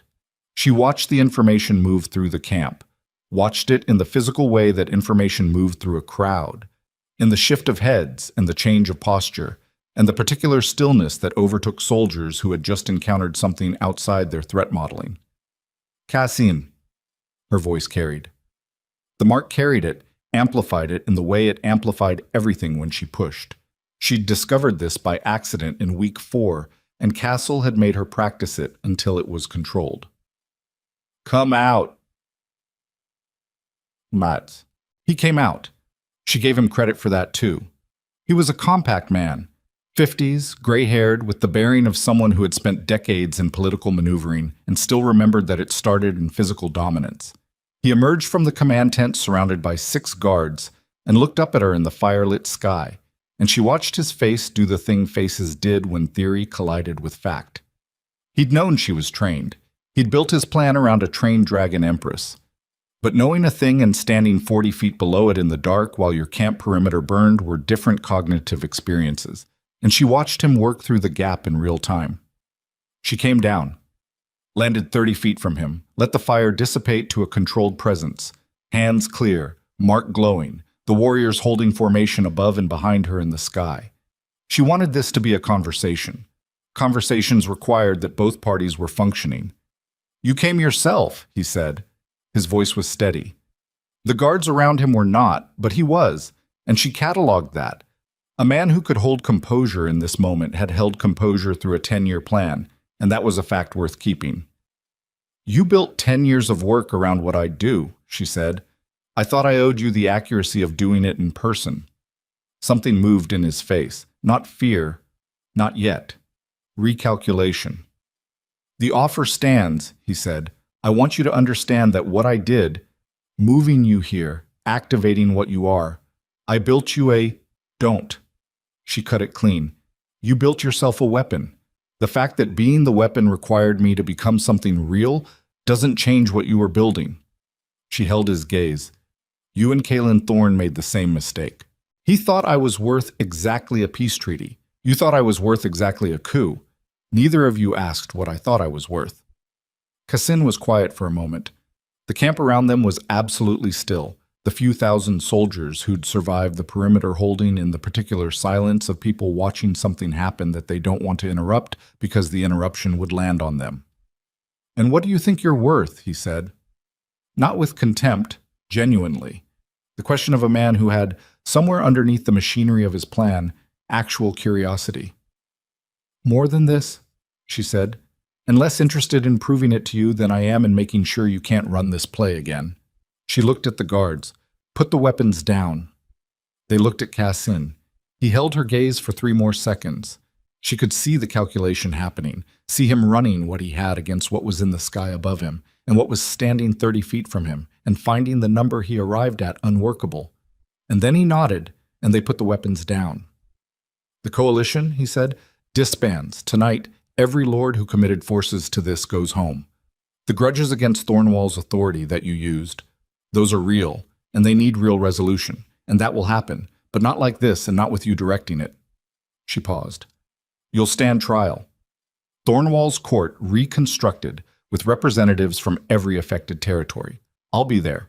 I'll tell them exactly what you did and how you did it, including the parts that don't flatter Thornwall's alpha. Cassin absorbed this. And if I refuse? She looked at him without particular heat. Then 43 dragon warriors and I finish what we started on your perimeter, and the reconstruction of Thornwall's court happens without the version where you have any voice in what comes after. She let that sit. I'm not offering mercy, Cassin. I'm offering the version of this where you survive it and have the opportunity to be accountable. That's a different thing. He looked at her for a long moment. The face of a man who had spent 10 years believing he was running the board and countering the reality that someone had been on the board the whole time and he simply hadn't been able to see her. You would have made a hell of an ally, he said. It wasn't quite admiration and wasn't quite regret. Something in between. I would have, she agreed. That's the part you got wrong first. Checked. The coalition's formal stand-down took 4 hours. Lords were ridden to in the dark by their own captains carrying Cassin's order, and the private armies that had been positioned around Thornwall's capital began pulling back by first light, and when the sun came up it revealed a landscape around the city that was emptier than it had been in 6 weeks, the supply roads open, the garrison road clear. Seraphine stood on the ridge above the capital with Varen and 3 senior warriors and watched the light change on the city below, and she felt the long exhale of something held too tight releasing, and she let herself feel it because she'd earned the feeling and it was going to be useful as fuel. Then a rider came up the ridge at a run, and the rider's face had something on it she recognized as urgency with specificity rather than generic alarm, and she straightened. What? She said. The Eastern Gate, the rider said, pulling up. Alpha Thorn opened the Eastern Gate this morning, before the stand-down order reached the coalition forces in that sector. He was breathing hard. He came out with his 50 men. He hit Cassin's eastern flank before the retreat order arrived. She stared at him. He came out.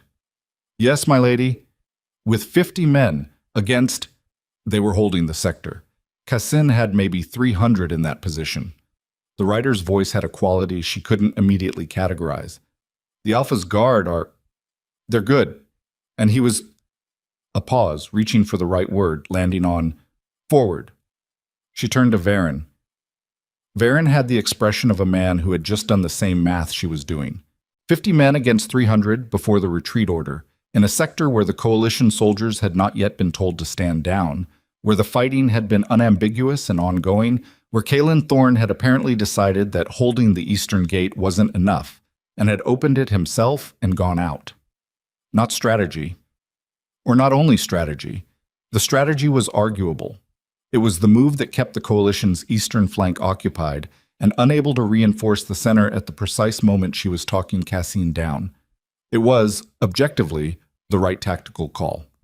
It was also a man with 50 soldiers walking into 300 because he'd decided that holding was no longer the right answer, and she didn't need to be in the Thornwall Citadel to know what that decision had felt like from inside. Is he... She stopped. She started again. Status. Alive, the writer said. As of last report, the fighting stopped when the retreat order reached that sector. Another pause. He's asking to see you. The ridge was quiet.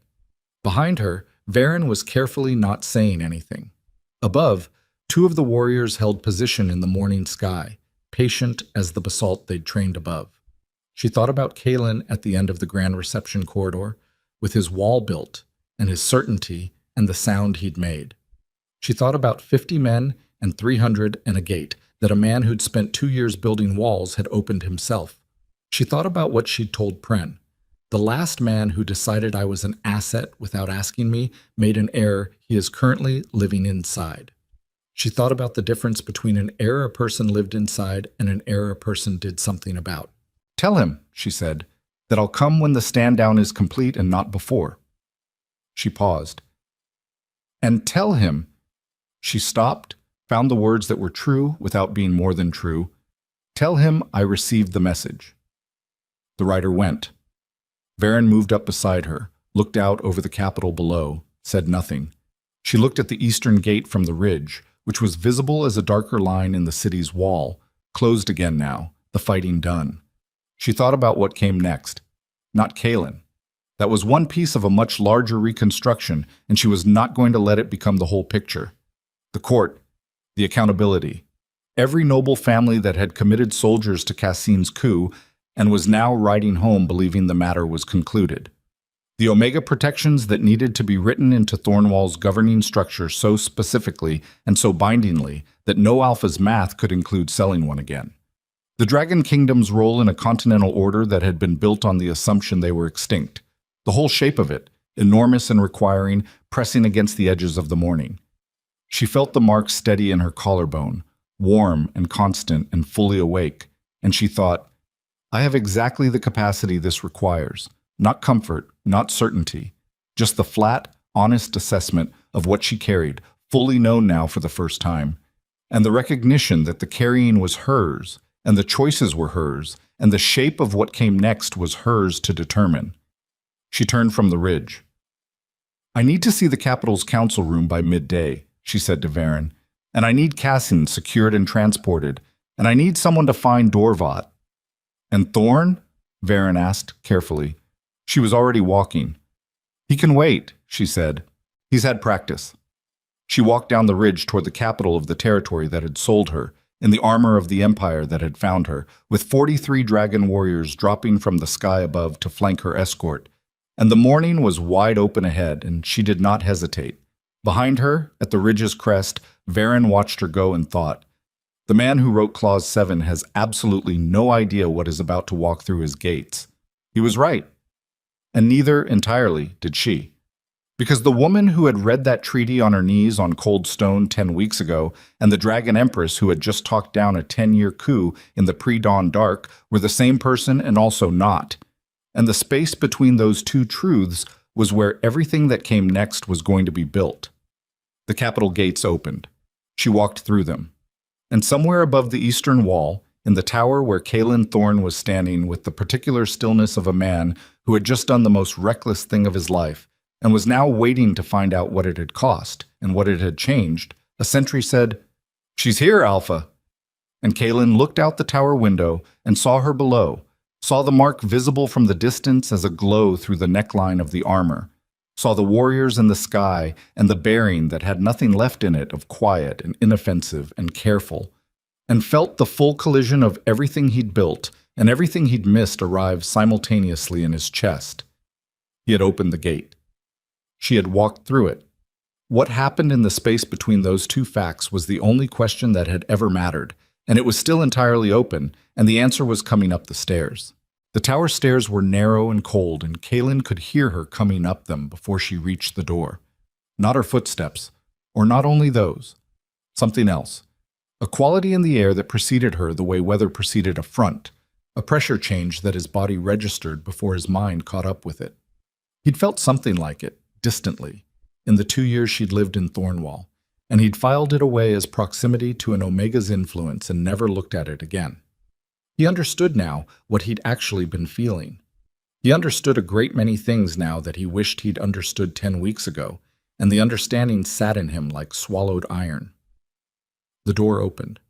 She looked at him from the threshold for a moment before she came in. He looked back. He let himself do it without the wall. The wall was down, had been down since the morning he'd read her message with Dorvat standing over his shoulder, had come down in pieces over the weeks since, until there was nothing left of it, just the exposed fact of what he'd done and what it had cost, and what was standing in his doorway with a dragon mark glowing through armor and eyes that had always been direct and were now something more than that. "You came out," she said. "Yes. 50 men. It was the right tactical move." A pause. It was also not only a tactical move. She came in and let the door close behind her. The tower room was small, a watch post, not a living space, with one window and a brazier that had burned low and a view of the capital's eastern quarter that neither of them was looking at.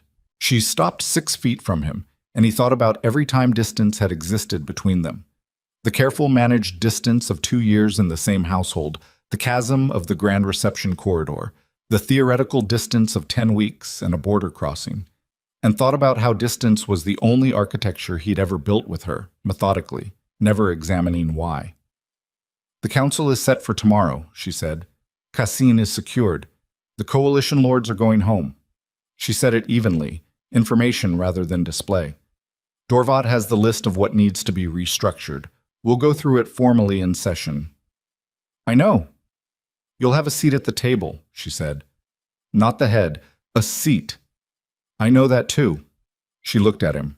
He held it, held her gaze the way he should have held it in the corridor instead of building a wall, and did not look away from what he found in it, which was complicated and unresolved and entirely honest, which was what she'd always been, and what he'd consistently failed to see the value of until it was too late to be the person who'd recognized it first.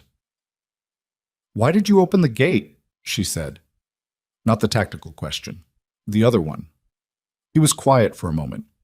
He thought about how to say the true thing without it becoming the wrong true thing, without it becoming another wall in different materials. "Because holding wasn't enough anymore," he said, "and because I finally understood the difference between a decision that looks like sacrifice and an actual one." She didn't say anything. "Sacrifice is when you give something up for people who can't give it back," he said. "What I did in the grand reception corridor was a trade. I told myself it was sacrifice because the math looked the same from outside." He held her eyes. "It wasn't the same. I know that now." The brazier crackled. Outside the window, the capital was moving through its first free morning in 6 weeks, and the sounds of it came up through the stone. Ordinary sounds, the sounds of a city that had been under siege returning to itself. "What you did this morning," he said. "The whole of it. What you came back with. What you built in 10 weeks. What you said to Cassine." He stopped. "I don't have a word for it that isn't insufficient." "I don't need a word from you," she said. "Not for that." "I know." He did know. That was the thing about understanding arriving late.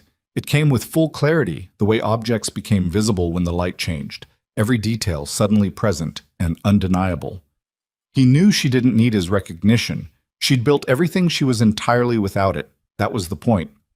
"I'm not offering it as a gift. I'm telling you because you deserve the accuracy of it. You deserve the full, true version of what I see when I look at what you did, so that when you decide what happens next, you have all the information." She looked at him for a long moment. He watched something move through her expression, not softening, that wasn't the right word. Nothing about her had become soft, but something that had been held at a particular angle shifted slightly.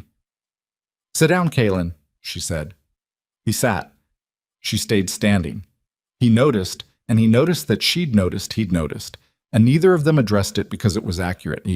She was the one with authority in this room, and they both knew it, and the only way through to anything real was to stop pretending otherwise. "You're going to tell me about the conspiracy," she said. "From your side. Everything you understood about the treaty negotiations. Everyone who advised you toward Clause 7 specifically. Every conversation you had with Cassine's people without knowing they were Cassine's people. She folded her arms. I need the full map. Not for the council. I have Varen's intelligence for the council. For me. Because I was the piece on that board, and I have the right to know every hand that moved me. Yes, he said. All of it. He talked for an hour. She listened the way she'd always listened, completely, without interruption, cataloging rather than reacting. He'd noticed it in the 2 years at Thornwall, that quality of listening, and he'd filed it under quiet rather than understanding what it was, which was intelligence operating without announcing itself. He watched her now and understood that the 2 years of observation had not been passive. She'd spent 2 years learning the shape of everything, including him, and the advantage that gave her was something he was only beginning to fully reckon with. When he finished, she was quiet for a moment. Mared, she said, the attendant. She came to me the morning after you left, told me what she'd seen over 2 years, who she'd seen Cassine's man speaking with, and when. He paused. She's part of why I had anything worth holding on to by the time your message arrived. Seraphine nodded once, very slightly, filing it.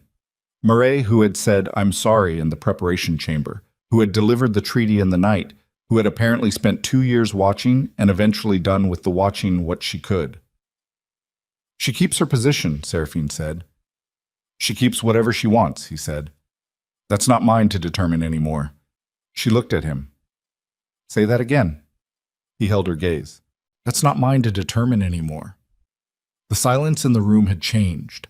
Not lighter, not warmer, but different in quality. The way silence changed when the thing that needed to be said had been said and was settling into the room's architecture, becoming part of the structure. The Alpha Throne, she said. I'm surrendering it, formally, in tomorrow's session. He said it without inflection, without the performance of nobility, because performing it would make it about him, and it wasn't about him. The governing structure needs to be rebuilt from the base up.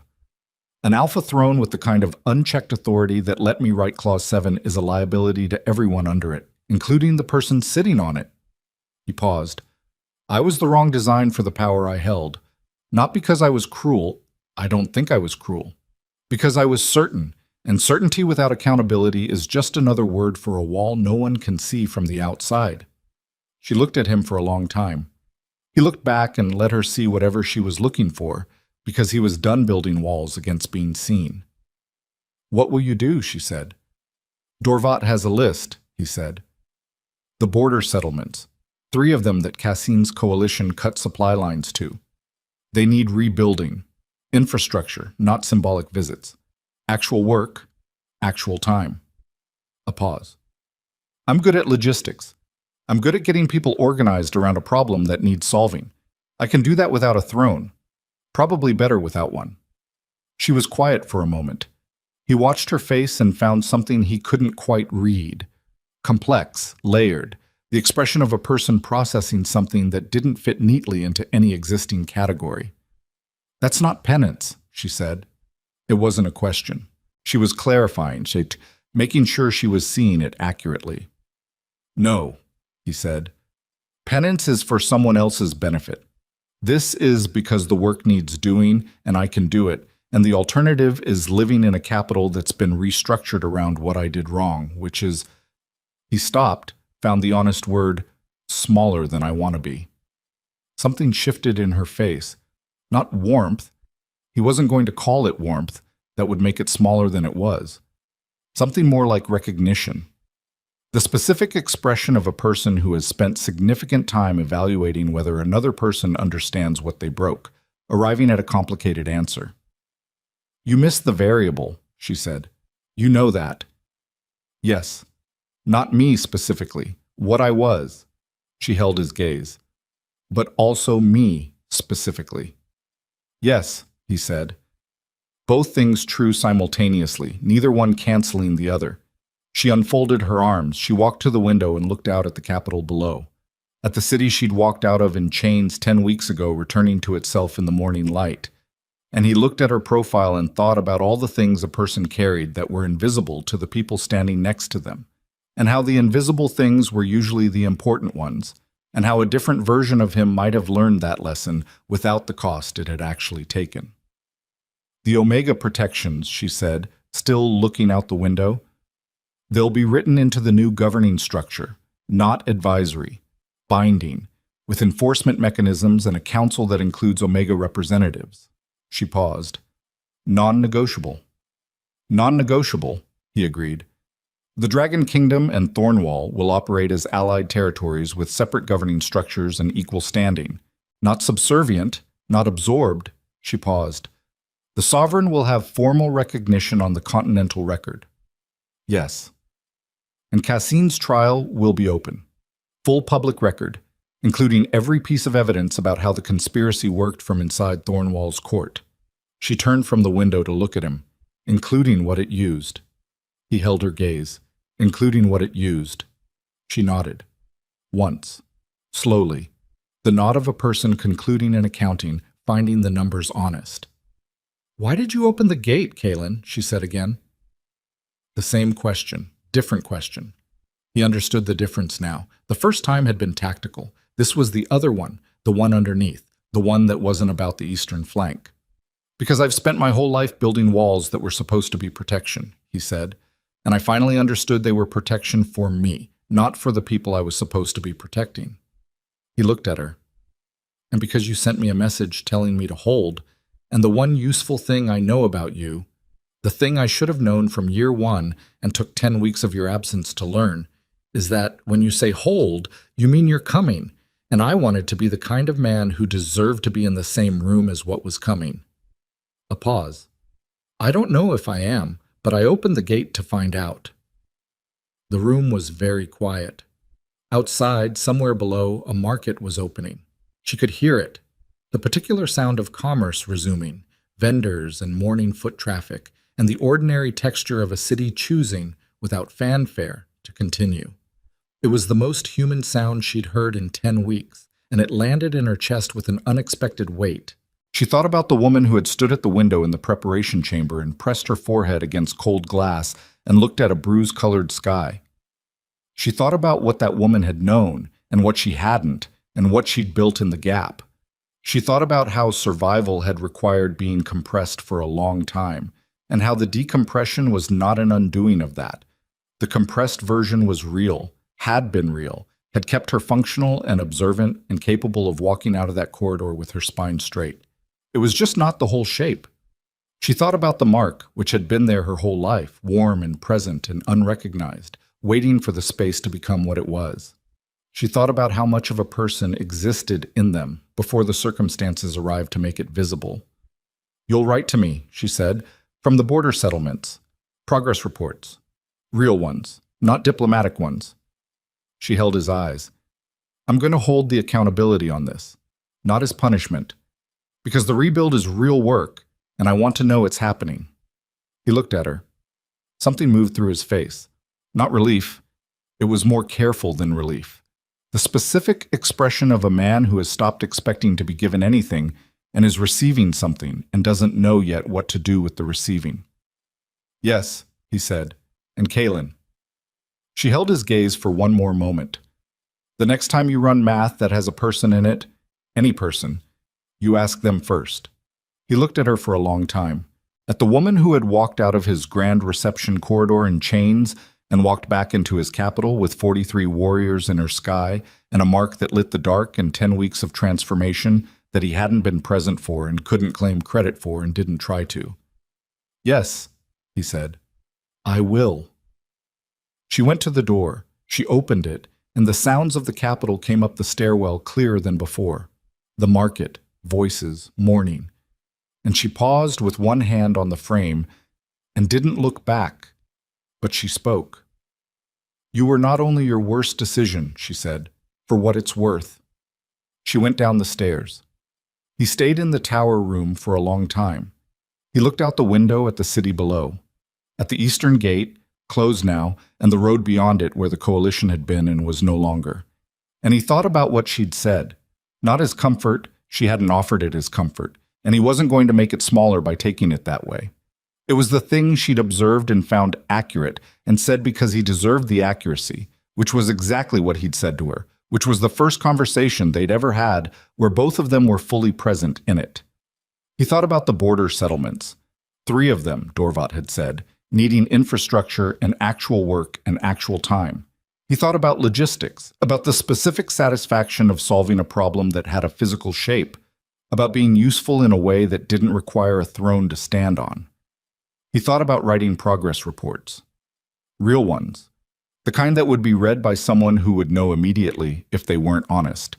He thought, that is something I can do. It wasn't enough. He didn't try to make it enough. Enough was not the metric. The metric was whether the doing was real, and it would be real, and that was the only version of forward that was honest. He stood up from the window and went to find Dorvat. The council session lasted 3 days. On the first day, the new governing structure for Thornwall was outlined. Distributed authority, Omega Council seats written into the binding charter, enforcement mechanisms that didn't rely on any single alpha's judgment to function.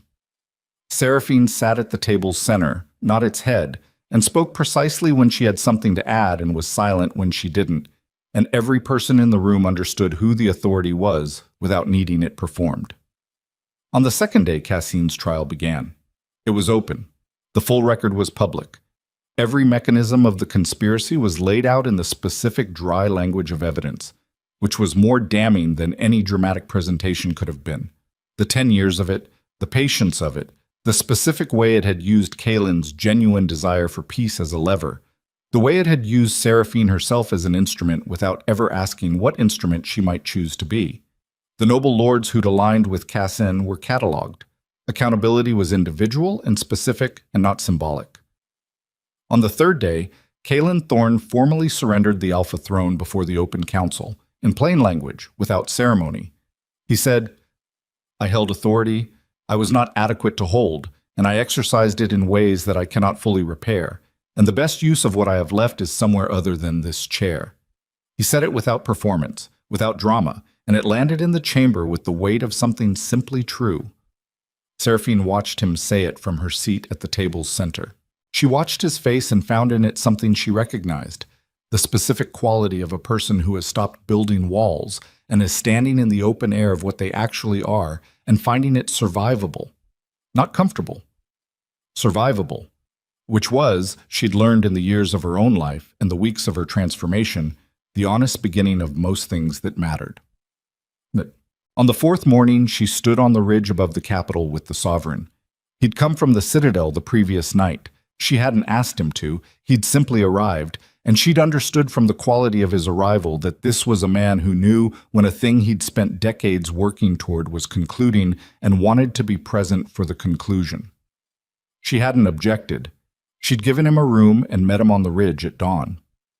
They stood in the cold morning air and looked at the capital below, and for a while neither of them spoke because neither of them needed to, and there was a specific pleasure in being in the presence of another person who understood that silence was not absence. What do you feel? He said eventually. The same question he'd asked her in the inscription chamber. She'd noticed the repetition. She thought it was intentional. She thought about how to answer honestly. Like something ended and something began at the same time, and I can't find the seam between them. He nodded slowly. That's what reconstruction feels like from inside it. Is there a seam, eventually? No, he said. You stop looking for it. What you've come from doesn't separate from what you become. It's the material. The seam is the thing people look for when they want the before and after to be different stories. They're not. They're the same story, told with more understanding at the end. She looked at the capital, at the eastern gate, at the road beyond it that led to 3 border settlements where a man with a logistics mind and no throne was going to spend an indeterminate amount of time doing actual work. The protections, she said, for Omegas. I want them to be the first part of the charter that's formally ratified. Not the last, not after everything else is settled. First. I'll have Varen coordinate with the council. I want it in my name, she said. Not the Dragon Empire's name. Not the Alliance's name. Mine. She paused. Because I was the one they tried to sell, and I want every Omega and every territory that reads that charter to know exactly who wrote it and exactly why. The sovereign was quiet for a moment. Then he said, Yes. She looked at the mark on her collarbone. She'd stopped covering it some weeks ago, the habit simply gone without her deciding to drop it. In the morning light, it was visible even through the traveling clothes, its dark reddish-brown warmth present and legible. She thought about her mother's hands, slightly shaking, smoothing fabric over it every morning for 20 years. She thought about protection taking the form of concealment, because that was the only form available. She thought about how the mark had been there the entire time, warm and constant and real, waiting for the space to be the thing it was. She thought, no child should have to carry a hidden thing. That was what the charter meant, below the language and the binding mechanisms and the enforcement structures. That was the core of it. The insistence that what a person carried should not be required to be hidden in order to be safe. I'm going back to the Citadel next week, she said. There's more training. Castle says the later stages take longer, and I believe him. She paused. But I'll be back. This is not the end of my involvement in Thornwall's reconstruction. No one here believes it is, the Sovereign said dryly. She almost smiled. The sun was fully up now, burning the cold off the ridge, and below them the capital was in full morning motion. Ordinary, alive, the sound of a city that had survived something and was finding out what it was on the other side. The market, the streets, the eastern gate holding open now in the daytime, the road through it clear. She breathed in the cold air, and the mark was warm and steady in its permanent baseline. And she thought, this is what I am.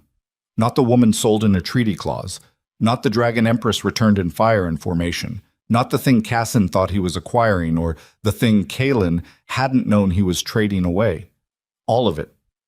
The woman on the cold floor with the treaty document, and the woman in the training yard cracking a post, and the woman at the council table, and the woman on the ridge in the morning, looking at the place she'd come from and the place she was going, and finding the distance between them honest and earned and entirely her own.